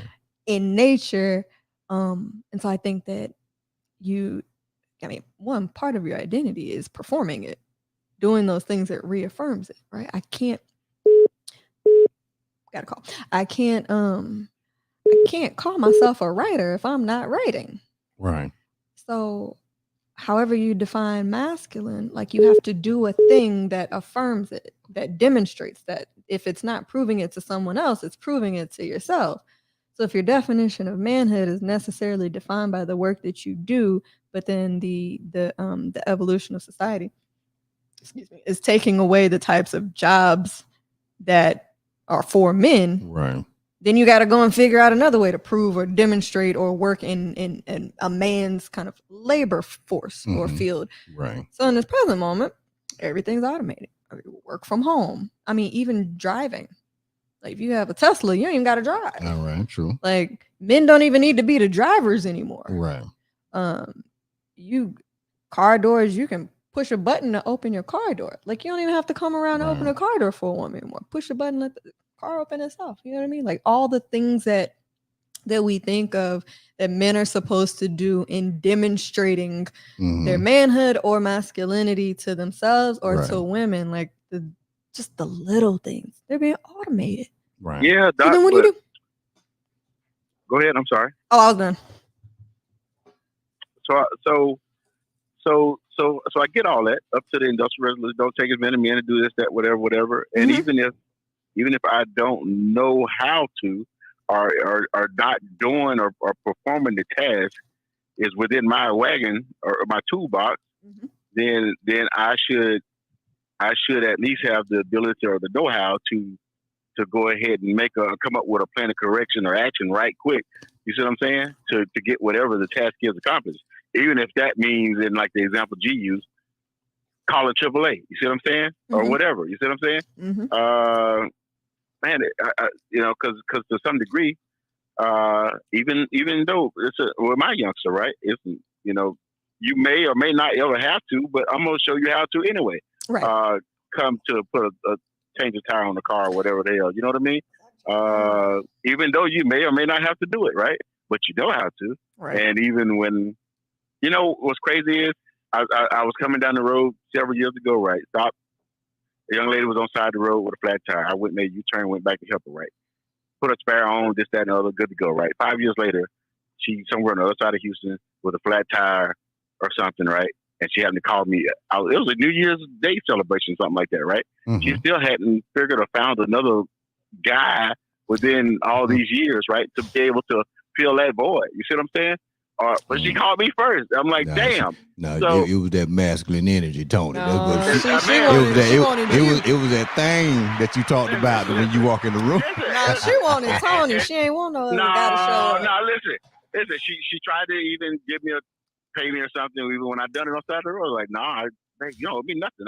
I got sisters. I'd hope a fella, a male, hell, it could be a woman. You know what I'm saying? Would show up and be just as, you know what I'm saying? Helpful, courteous. You know what I'm saying? But yeah, I was shocked. I was like, who was you again? Oh, damn. How long ago was that? So either way, I gave her number to some guys that were able to take care of her. You know what I'm saying? Right. So, I feel, like I say, I know it don't take as many guys with all the equipment and technology that we have. But it's a generational difference. I still feel like more women still want that cut of the cloth type of guy than what they're sorting through. You see what I'm saying? I don't know. No, I mean I'm with you. I tend to not argue. I just present Doc, different you gonna make me perspectives. sound like I'm smart. You gonna make me sound like I ain't need a professor here in a little while. No, I'm you are. We questioning need myself. more. We come I'm on. questioning myself. Sign me up. I'm on the way. I go to A and M. Yes, we need more. So I think it's a couple things like when we think through definitions changing and we think Right. through our own experiences.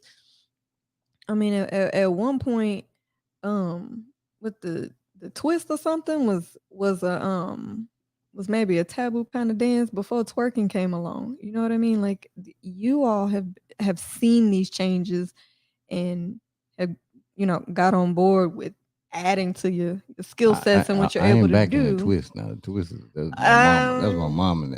You know what I'm saying? She trying to put me back with the twist. Maybe she's talking I about ain't, I ain't Tootsie back in the Roll or twist. something. The You talking about Tootsie two? Roll. I am hip hop now. So hip hop is my era. Okay. Point being, at some point, whatever push and the pull. the present moment. Yeah, the damn twist. I mean, Shout shout out to the twist. Chubby checking them, right? You know what I'm Come saying? on, baby. No, we want Let's twisted. do the No. At some point, the dances that we think of as like old school dances were in Right. that present moment in popular culture, not Right. But that's why everybody have Yeah, 90s parties, right? right. Because And the we look- 90s is the jump. That was the jump off. And everybody, kids nowadays want to have 90s parties. You know why?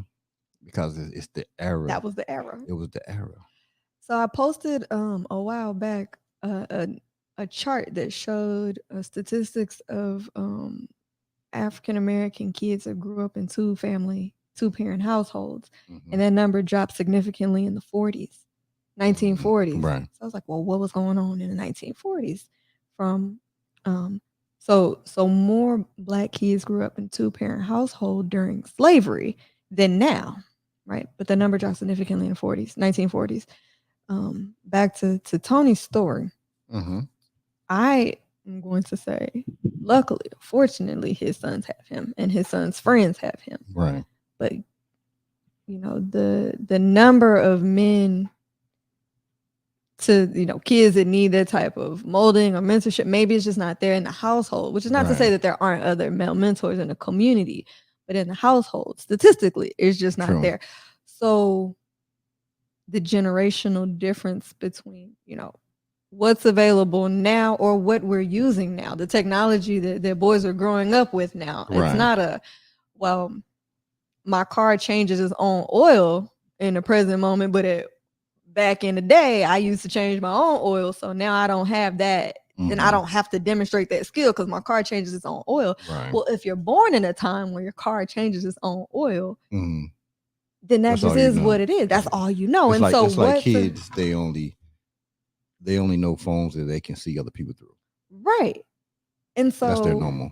So your sense of masculinity starts from, it didn't start from, like, however you're cultivated, trained, or raised with the men around you, but also given what's available in the present moment, they're just supposed to make life more convenient. It makes life more convenient, but it also takes away from the ways that we perform our identity or demonstrate our identity too. Well, we know, in anything, convenience takes away. Yeah. I don't care what it is. Convenience always takes away. Yeah. And that's the point of convenience. It's kind of like I'm sure at some point they get to the point where every vehicle is electric, right? Yeah. Look what it's going to take away. Yeah. Mechanics is gone. Once that happens, it'll be gone from the general public. It won't be gone from it. It'll go back to almost the industrial age. That's what it's going to go back to. Everything. What they say, history. It may not exactly repeat itself, but it surely rhymes. Yeah. And if people look at it, we're going back to an industrial age. That's what we're doing. 100%. I use the movie WALL-E as an example. Like we keep coming with this technology and more technology. We don't have to do anything. People don't have to work, and we're gonna end up like WALL-E and in some floating space shuttle, like desensitized by these VR headsets, just watching programming all the time, and our food is gonna come automated, and it's gonna be in liquid form, and the chairs are gonna be hovering around, so we're not gonna have to walk. until the Make technology starts a glitching. stationary world. Yeah. And that's it's probably opinion based, but in a lot of cases, And then you the don't people need look at it, masculinity or femininity. and you don't, and you don't, because the reproduction will be selected based off of what need to be reproduced. No, that'll be in the lab. That's what I'm saying. Yeah. It's We gonna already be, have it's designer gonna be babies selected, as an right? option. Yeah. So they'll know what they need to make, what they want to make, and they take that Sounds like a movie. take it out of the neck. Well, all this has been out, Foreshadowing. No doubt. in different phases, but So what's the take? so we have to stay active. This Yeah. is what I say. We have to stay active.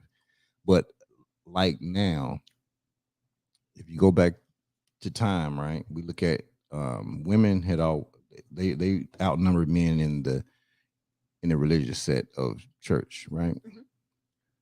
If you go to gyms everywhere, women outnumber men. Where y'all at? What y'all doing? I don't know what these jokers doing out here, but Yeah, this I don't is know the what they're case though. doing This, No, this I'm is- not disagreeing. but Now I'm just like, this where is y'all the at? case. This is the case right here, right? So now, when we take, and this is just reality now. So we got young kids, whether it's boys, girls, it doesn't matter. They're watching their mothers go to church, right? Mm-hmm. Handling that piece. They're watching them go to work. They're watching their mothers go to gym, right? We don't know what these men are doing. Kids don't either, but they know that's the cycle that they see, right?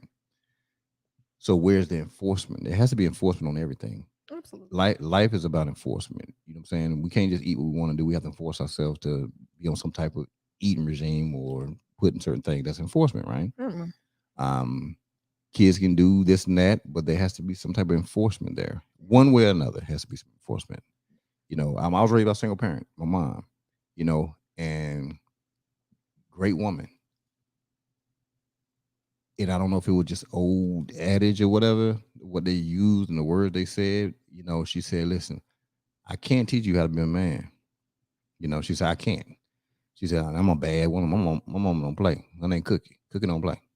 Put up with the best of anybody. Shout right? out to Cookie. Hit the button. Shout out to damn Cookie. I'm a And so with Cookie though, she said, I can't teach you how to be no man, boy. She said, I'm telling you right now, I can't do it. I because I don't know how to be a man. I don't know that. You feel what I'm saying? And she'll say it to the day. Till today. So that enforcement is I'm saying. How would you teach a boy to be a man today? Because that was before Trayvon Martin, before Tamir Rice. Like, how would you teach a boy how to be a man today? If a boy Given with everything right now, yeah, like Ben Tony said, we're gonna take him out of the country. Oh, no, real talk. Yeah, we're gonna take him out of the country. Because you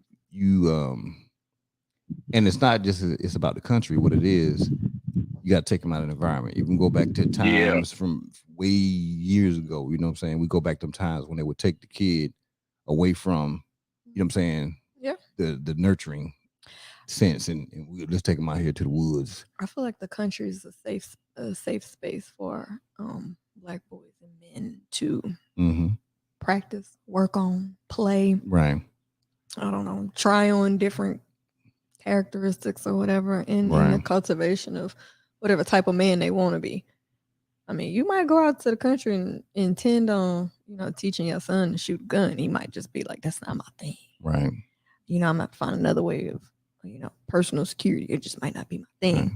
But there's so many other things out in the country you learn. Right. It ain't about No, just as just the one example. I Right. think that I have personal opinion. I think it's harder to teach a boy to be a man in a very specific kind of way because of race. I think it's harder to do it in the city. Oh, okay, I get what you're saying. For you and for him. Right. Because anybody, neighbors, anybody could be like, this looks out of place. Right. These people look out of place. Definitely. These Black folks, these Black boys, Right. this Black boy and this Black man looks out of place. Over here. You can't even get through the lesson without your life being interrupted, right, interfered with. Right. That's just like what am I saying? Outside of the gaze of white people. And I think when we go to the country, it's on our own property. Right. Our own land. That's also important. There's definitely that. You know, when we have to have that. You know. So hey, hold up. Sharika said, what Sharika say? The little things. You're right, Sharika. It is. It's the little things, you know. And the country what it represents to me though is it isn't anything about hunting and shooting for me. It's a calmness. It's kind of like fishing, right? You take your kid fishing. Freedom. It's a lot of things to learn, even though there's no conversation going on. Yes. There's a lot that's learned in fishing. It don't be no talking. It's a lot to learn because Mhm. sometimes we have to listen to ourselves, you know, Yeah. and we have to go to those places so we can listen to ourselves, you know. And I think teaching that element sometimes in people is a great thing. You know, you ever, and I know before you even had look here, um, you know, for you dated whatever, you take mostly you take them out, take them go fishing, man. Or take them to the beach, to the water. You ain't got to do nothing. You do. You just go there and see what happened. The water is very big for me. It's a big thing for me, right? Because I understand the power of water. I understand the power of waves. I understand the power of the moon. I understand the powers of the shift. I understand the powers of energy, right? Mhm. So imagine taking somebody in that element. You ain't gotta have a conversation with them. They can just be there with you. And what'll happen and just to watch and feel energy in the way it moves. It's amazing. It can be something that the person never experienced before ever in their life. All right, good people. That's first date recommendation. It is. Take somebody out where Mm. there's some no water. distractions. Come on now. Silence. That's what you gotta say. Yeah. No phones, no None. distractions from the city, just you two and the nature. That's it. And they're good. Cause some people can't some people can't operate in silence. Mm. Not by themselves or with anybody else. Right. And that's an anxious energy. Ooh. You don't want that. Mm. Man. Hey Tony, man. Hey, I'm sorry, man. I know we caught you out there on the move. Oh But, no! you know what I'm Listen, saying? listen. I'm just thinking for everybody that listening, if you're single or whatever right now, they listen to the replay, right? This. Take your go by the water, damn it. Down And by the women, riverside. yeah, Down ladies, by the just pay riverside. attention. Say less and just watch. See what his reaction is. You know what I'm saying? That's Listen, it. Let the energy move. That's the problem. yeah. People never let the energy get- move. The energy. You get lost in the waves. Energy and is so the- powerful, man. It's powerful. Yeah. Because you have no control of it because that's the thing about energy. But hey, man, listen, I got to run. But hey, Doctor, great talking to you. Great, thank you for the opportunity. Appreciate you, G. We'll catch up soon, Doc. I'm gonna quit saying that, damn it. We got the damn show catch up, man. God dang it. So, but man, you know where to find me, shit. You know, we out here. All right, so man. as a matter of fact, I passed by A&M earlier today. So look at that. I'm telling you, man, shit just falling in line. Look how it lines up. Yeah. All No right, doubt. Tony, All right, thank later you. on. We'll catch y'all later. Thank All you. right. Thank you. All right. bye-bye. All right. We about to close up anyway. Yeah. So man, listen. We talked about a lot. And that's good though. I guess. That's good. You know what I'm saying? You know, I didn't think we was gonna It talk about comes fishing. Or what else? I told you it just be conversation. You know what I'm saying? It's just conversation can be anything. Yeah, but I still don't know how masculine energy is a problem. We didn't really touch on which is where I thought we were going. Women being the hunters and men not hunting, and that whole From what time we're talking about? Yeah. I you know, it's Tony, I'm sure he comes in contact with a lot of people. Yeah. You know, and what he does, he talks to a lot of people, and a lot of people talk to him. Yeah. And so and of course the people we talk about, it's not the same people. Right. You know, so we just kind of hearing it from different perspectives and different thought processes. Bring it to the table. Of some women and some guys, and you know, it's like women are like, gee, like where the guys at? I'm like, they're everywhere. No, not them. Okay, well, which one? What's wrong with them? You know what I'm saying? Yeah. You know, it's like, well, they acting like me. And I'm like, they acting like you. What's that? You know, it's just they're different, you know? Yeah. And so I have to understand, okay, what is the difference then? Like, what is that quality that you need that you're looking for that they're not having, you know, or that you're seeing that it's not there? Or do you have is it a list you got that they got, you know, they got to pass a certain screenage, or are you getting to know the person? You know, I said this before on the Two Trill show. It was about relationships and dating, right? And so they'd ask me, but them asked me, it was like, so what's the date for you, G? And I said, you know what, man, my thing is this. I said, if I go out with somebody, I'm not going anywhere first time. I'm not going anywhere. Like typical thing, oh, let's go to the restaurant, let's go to the food. We're not doing none of that. The thing is, it's about energy. I'm going to some water. That's where I'm going. We're gonna go to some water. Somewhere with some water at. That's where we're going. And what's gonna happen? We're gonna have a conversation. Because people don't conversate anymore. Take all the distractions away, all these other things. Girl, how they talking about? Hey, girl, take all that away and just breathe for a minute. Just breathe and have a conversation. And you never know what you think the conversation's gonna go this way, but then it just goes. We all out here waiting to exhale. That's what it is. Yeah, I mean, some of it could just be people need to get over themselves. Okay. In terms of chasing, like, but then there's also that, like, if you want to be a leader, then lead. In terms of making a decision about when to. So what is that? What is lead? Okay. What is that? However that looks to you. I mean, I tend to lead from behind. Right. So you just. So what is lead? I plant seeds. Take what you need and leave the rest. I mean, I'm not responsible for anybody's decision or their life outside of my own. I get what you're saying. But if we're talking about that, and I think that's what we're talking about. Yeah. And that man is the leader, the head of the household, that whole like 1930s or traditional setup or and dynamic between men and women, then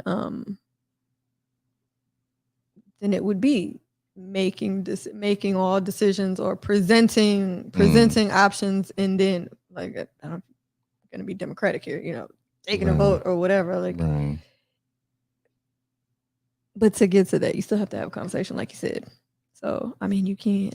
I mean, some people will get the ball rolling. Like some men will get the ball rolling, but then want the woman to present the relationship, like the relationship status. But if you're going to lead, then lead all the way through until, not until, but lead all the way through, even until that point, But also, I still think, if you have that expectation, then communicate that. Right. Or stick around until you leave. That's what a lot of people doing. Yeah. At the end of the day, a lot of people just doing that. And it's sad. Hey, it's sad, but it's what people. But it's people's choice. It's what they want to do. So they can't. Nobody can be mad about a decision they make, right? Yeah, but everybody's complaining. I know. Trust me, I hear it all the time. You can't be mad, but everybody complaining. And then some of that's it the thing I don't get though. See, that's what I don't get. Some of it is people not going for. I mean, people not going for people whose type they are. Ooh, type. What's type? Explain that to me. I don't even know what type is. Type in your phone. Type. No, well, like the definition. Right. What would you say type is? Not yours, but whatever like, you're attracted to. Whatever you're attracted to. Whether that's physical, mental. And then you run into different issues with being superficial in that way, or physical. So I started with physical, run into superficial issues for not being more, having more depth in what you're looking for, or spiritual, or energetic vibe. However, there was a point that I was making. What was the point that I was making? You know what I mean? You have a good conversation when that happens. You know that, right? I lost it. You know that, right? No. Yes, that's what it means. I refuse. That's what it means. I refuse. I mean, reel it back in. Yeah. So people are going for their type, whatever type that may be, whatever their image is of what they want in a person to be in a relationship with, like without doing a little bit of any digging in the way of conversation, and then they're disappointed, or they maybe they go for their type or they go for their type, but that person and they run into a lot of rejection because that type, like they aren't the type for that person. Okay, got it. You know what I mean? Like, so I may want you, but I may not be your type situation, right? That kind of thing. People and that type of that rejection, repeated rejection will do something to you, and then you get whatever happens for that, like this kind of pushback or ego, like I'm enough or type of thing, or it's gotta calibrate, find a sweet spot. Who wants you, but also like keeping in mind, like there's like a whole conversation about settling, but I mean, if you want everything you have, then you have everything you want. Exactly. Right. So that's not settling. Because you're there, you made a decision. At the end of the day, you made a decision. I mean, that's how I look at it. You Man, that's my dad. Right? Listen, he say everything is in life. All you have are decisions. That's it. And if you made it, what is there to complain about, right? Man, then you always stand, advocate for yourself. Stand by yourself in your decision that you made. Life, and don't blame is a challenge. Else. It is. Life is challenging. But I think that's a beautiful thing about it, though. Hey, we out here. I love challenges. We out here. Ain't nobody getting out this thing alive. No. We all gotta a term. Yeah. Term life. But what is the story? So what's the story? What's the story you want to leave behind? Whether it's the story you're telling yourself or the story you're telling others or the story that others tell about you. Right. Like you spent your whole life chasing rejection. You know what I'm saying? Like, right. Or did you choose success or did you choose different and then find more success than you could have ever imagined just by simply not making the same decision over and over and over? Just one day. Just do one thing different. Right. What does it look like to romanticize your own life as it is? You know what I mean? Ooh, take myself on coffee date, whatever. Like what the current life that you're living, right? Romanticize that. What does that look like? I was just not satisfied. Complaining. Back to what you said. Back to complaining. Oh no, I'm out here chilling. I mean, we camping on the beach and working out. I don't know. All these problems we've been talking about. Not my life. Right. Not my life. Right. I got it, but we got to help. If we're about helping service, we are. We want to help people help themselves, to help them understand themselves and get better and just understand stuff. Yeah. Okay. So I asked 2 questions. Yeah. At the closing, and the first question is this right here: how was everything today? Oh, everything was great. It was it exceeded my expectation. I didn't have expectations. Okay. If I did, I'm sure it would have exceeded. That's good that you didn't have it, and I'm glad you didn't. I came in and I was like, hey, director, and you lead, I follow. See what I mean? Okay, got it. Okay. Thank you. And no problem. And so this ain't a tough one, but what did you learn today? What did I learn? I was affirmed in my approach to what I do professionally, in the way that I have these conversations with people, knowing that they're a part of research. That I don't need to be an expert in men, and I didn't set out to be, but how things are placed on me. So I'm like, okay, just with you and Tony, I'm like, all right, cool. I think I'm doing good by telling other people's stories, Black men's stories, in what I feel like is a more fair and balanced way, and understanding, because really it's just translating a Black experience that happens to be filtered through a male identity, translating that for other people, to make Black men appear more human in the way that you all navigate the world. So I'm cool with that, and I'm gonna keep rolling with it. What else did I learn? I need to dig more into these generational differences in masculinity. Yeah. and I'm definitely staying away from relationships. Like I don't know that. Just yeah, I'm staying away from discussions on relationships in terms of masculinity because one that we only talked about males. There is a female masculinity. Like there's I mean we didn't talk about the gay community, so to speak, you know. And then you have hetero cis het women who have a more who are more masculine. And up to a certain age, there's you know it's okay for a girl to be a tomboy until a certain age, right? So we're not penalizing a girl for having masculine traits up to what maybe 12, 13, I don't know, until it's time to start dating and being interested in boys or like the family and looking like you sure she you know. So like with this conversation about masculinity, it could have went bunch of different ways and didn't. Oh yeah, it's 1,000 ways. I mean, shit, trust me, it could be a 3-week conversation, honestly, because one, it opens up so much. You know what I'm saying? You know.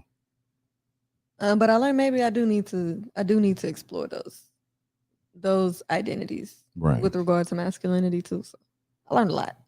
I can keep going. I did. Yeah. That was all part of it. I can keep going. But... Yeah, no, go ahead. All right. I like to hear, and that's why I say this is one of those questions because I learned that framing masculinity in the context of like geography, right? Mm-hmm. And that was on the spot for me, right? Because Black Western culture, that's rural, you know. Right. So to be a man growing up, born and raised, growing up in the city, maybe not even being taken out to the country, right? Your whole life is in the city.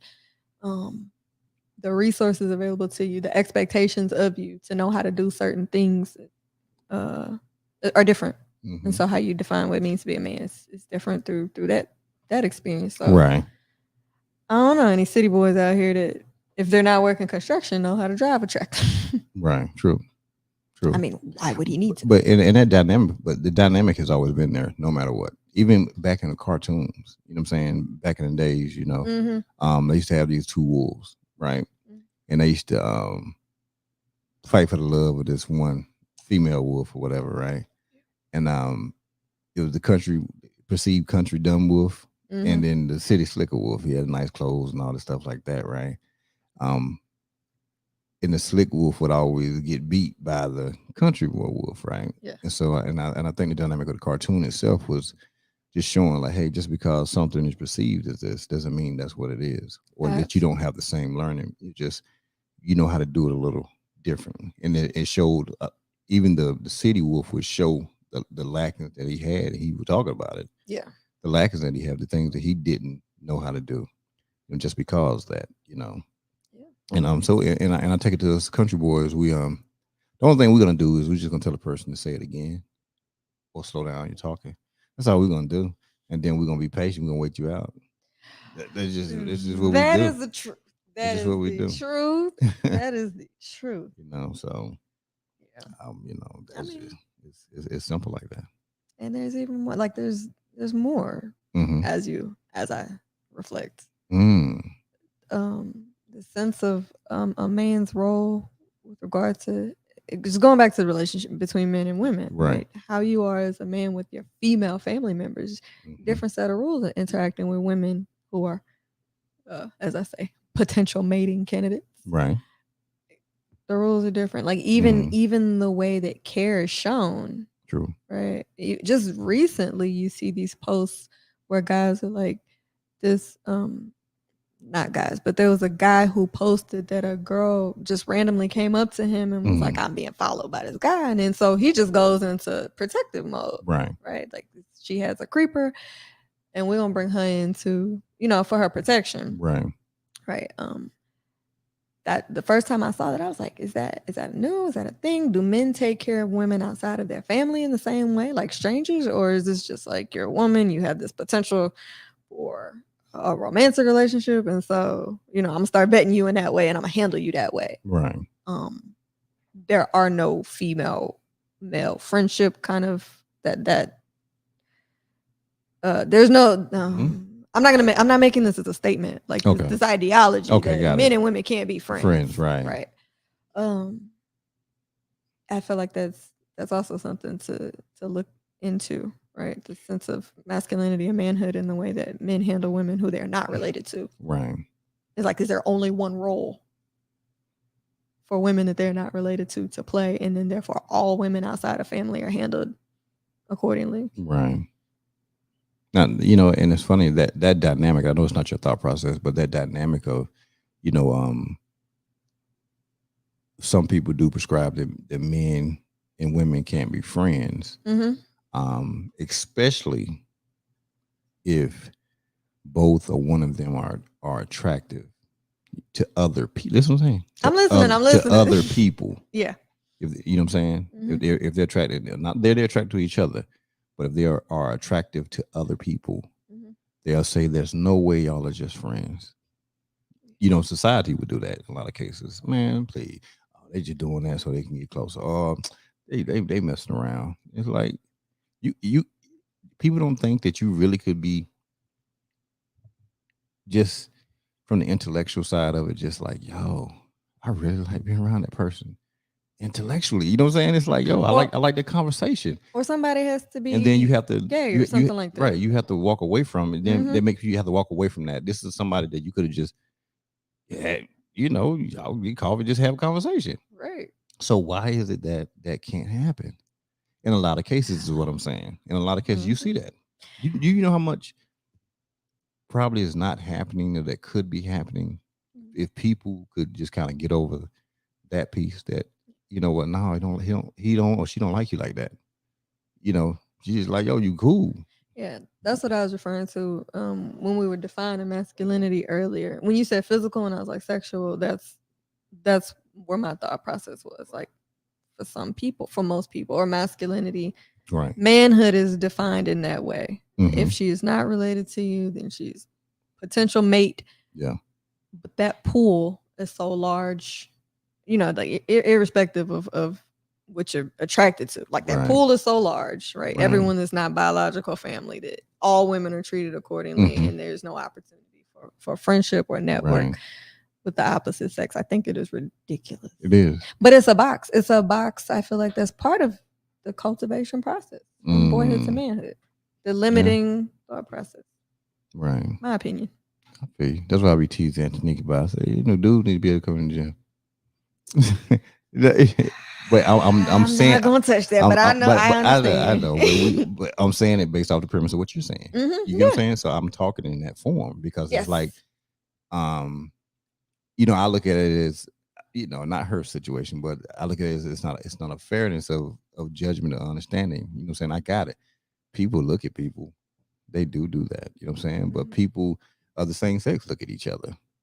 You get what I'm saying? Yeah. Probably a lot more in some cases, right? You know, so if we're gonna prescribe to saying, hey, everybody is the same, you know what I'm saying, but then we separate, you know what I'm saying, it just makes me kind of like boarding school. Something ain't making sense. You know what I'm saying? You know, because I'm about the intellect of things. Yeah. You know, if that's what we're gonna prescribe to. And it also supports the assumption that like men can't control themselves. Exactly. You know? Exactly. And some because that's to say but that's not so, and some men can't. It doesn't mean that's all not to say can't. all men, right? There you go. Yeah. And so now, once again, now we're profiling. Yeah, absolutely. So we're saying because this is what I'm used to seeing. No, that's profiling. Because some people are, and I had this conversation today. Some people, they're like, oh man, somebody asked me like, hey, dude, you always been around. I'm saying nice looking women, blah blah blah. You just don't never. I said, listen, bro. I said it's like this. I said, this is as simple as I can explain it to you. I said you can have a person that works in a cake factory, right? Where they round cakes. They just round cakes for years. You know, that's what you know. And it's not saying they don't eat cake, right? But they probably don't really want to eat the cake. They probably a slice of every single cake that they make. Right? You know what I'm saying? Yeah. You know, it's just. But you know, people that don't work in the cake, right? They probably looking at all the cake. Man, I be eating cake all the time, and they were like, if you used to being around the cake, you know, and you've been around cake like your life, you're not gonna see the cake in the same way, right? You get what I'm saying? you pay, you're looking more, you pay attention to like the ingredients and stuff like that, and what it takes to make the cake and all that stuff like that. Is it gluten free? You know what I'm saying? Because this over here is high. It's got that high fructose syrup in it, and Okay, you don't well, want. that I ain't don't healthy want for that you. type of cake right there. So we separate the cakes now, right? So we ain't looking at all the cake as the same cake. You get what I'm saying? Yeah. So you can be around it, and that's why I tease Antonique. I said, listen, man. I said, yeah, women wear this and that right there. I said, guy be wearing them gray sweatpants. I said, you don't think they'll be looking? Come on with y'all the be gray y'all be sweatpants. looking at me with if y'all see some gray sweatpants, y'all are gonna look Antonique. You know what I'm saying? Because it's reality. Yeah, It's reality. I don't care what nobody say. It's How does that reality. feel? How do y'all feel about that? We never thought about it. Really? I promise you. I'm gonna tell you the truth. That's so fun. I'm about to tell you. Promise I'm about no, because this is really. I never knew anything about the gray sweatpants When did you before learn? Okay. 3.5 years ago. Who ruined it for us? I've never thought about sweatpants in period ever, let alone gray. I was like, what's what? I had asked, what's No, with it's this? the gray. I said, what's with this gray It's sweatpants the thing? gray. And they were like, you really don't know? I said, no. What's no? Whoever told Then they them. had to take me You should've in said, front of "Never a mirror. mind." And I was like, for real? For You know what real. I'm saying? I'm like, huh? Yeah. Because we're not gonna look at ourselves like that. But you need people to show you that, give you that awareness. You need people to give you that. So now we all objectifying each other out here in the Yeah, streets. you know what I'm saying? Apparently. So I wanted to start a petition. But listen, A petition. we all need to wear gray sweatpants because they just went crazy with this thing right here. Like, we can't wear gray sweatpants no more. You put some on, can't wear them. You wearing that out the house? Where you going? Some sweatpants. Well, y'all got some fitting stuff on. Women can show they bumps and lumps, right? But we can't show. We ain't trying to show no bumps and lumps because ain't nobody trying to run around no tight sweatpants on anyway. Or why you wear the gray sweatpants? They don't be tight.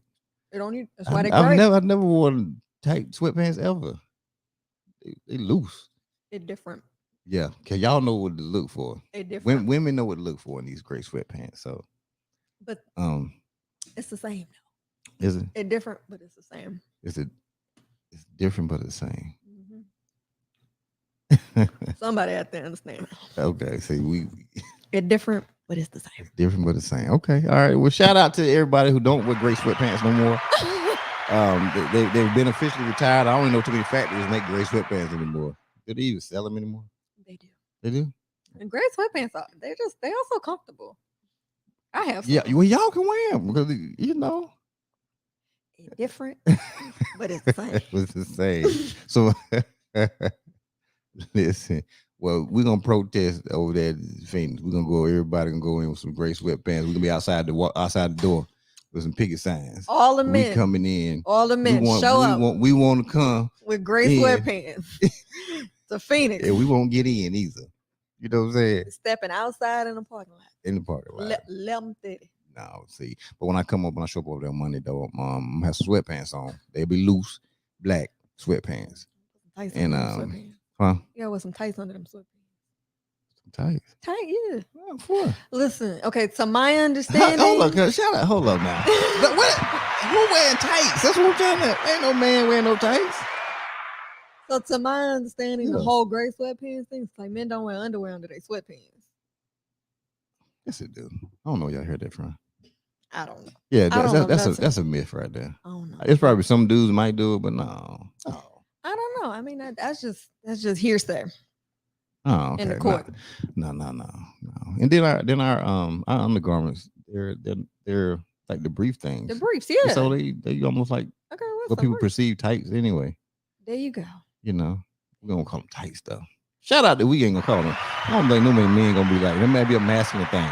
Hey, G, you got some tights I can borrow, man? Cause somebody go work The out. silk tights that they wear in like football. Are they silk? Are they satin? Are they silk or satin? It was just some shorts. We call them shorts. Underwear. No, the tights. The little shiny joints. They're like underwear though. You wear them as underwear. Make sure you secure. How about that? Oh yeah. Oh no, security game strong. You know what I'm saying? We gonna be secure. Everybody be secure in the parking lot. We coming through secure. We'll do a security check at the mirror to make sure everything is good. Make sure nothing is moving around, and so we'll be in compliance. All right, I feel like we've expired the conversation. Hey, y'all. Hey, thanks again for tuning in. You know what I'm saying? You know what I'm saying, Dr. B. I really appreciate you coming through. I definitely do. It was a great time and everything. Thank you for having me. What's today? Today Friday? Thursday, man. I'll be losing days. I don't know what day is it. Okay, hey, yeah. So I don't know what show I'm having next week. I don't know if I'm having a show next week. It's like 4th of July week next week, isn't it? Yeah. I think I'm gonna be somewhere, remote somewhere. But I'll figure it out. But I'll let everybody know. Hey, thank you for tuning in as always. You know, you gotta end with my song, my great song. It's that new era. It's the king of love track, baby. Take, wheel.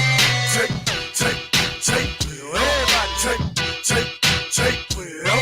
Come on, take, wheel. Do the take, wheel. Everybody take, wheel.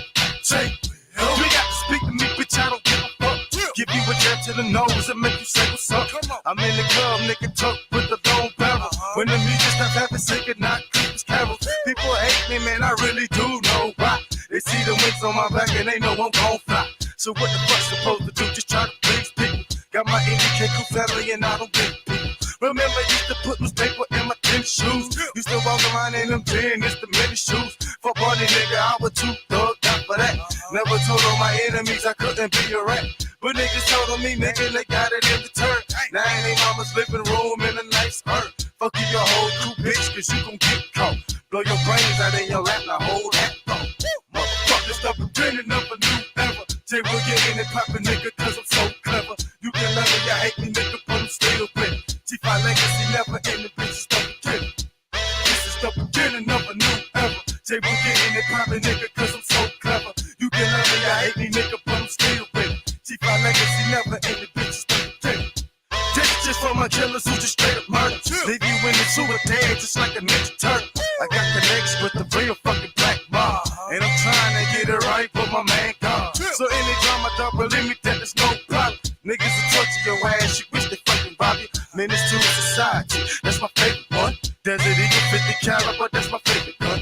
My next gun, and yes, I'm gunning for your fucking dome. You the homie kid, cause you always running fucking home. MBK got a boy, your house, we'll clap it up. Around my mouth like a big booty bitch, I can back it up. Try niggas on pickups just like they did in Jasper. Keep fucking around, your new friend is gonna be Casper. You gonna be in the casket, people trying to coffin on you. But so many hoes ain't taking can play golf on you. Motherfuckers stop pretending of a new era. Jay will get in and poppin', nigga, cause I'm so clever. You can love me, you hate me, nigga, but I'm still with it. G5 legacy never ending, bitches stop pretending. This is the beginning of a new era. Jay will get in and poppin', nigga, cause I'm so clever. You can love me, you hate me, nigga, but I'm still with it. G5 legacy never ending, bitches stop pretending. Fuck that shit, boy, I'm tired of being nice. White shit in your head, this mic is not a fucking nice. Like you can turn mics fed, like a pistol, stay with some lead. Like Marita, dog, stay with some bread. I lived in the trailer, not no projects. It still got it, but you wouldn't run on my set. I kill niggas, dog, and also I kill time. Tell out my snitches, head two fucking moms. Niggas tell on me, goddamn, they drop the fucking down. Your brains are gone, now you out of your fucking mind. And niggas know I fight you, bitch, young bitch, strap, but they don't fucking understand to get the bitch to that head that gun clap. This the beginning of a new era. Jay will get in and poppin', nigga, cause I'm so clever. You can love me, you hate me, nigga, but I'm still winning. G5 legacy never ending, bitches stop beginning. This is the beginning of a new era. Jay will get in and poppin', nigga, cause I'm so clever. You can love me, you hate me, nigga, but I'm still winning. G5 legacy never ending, bitches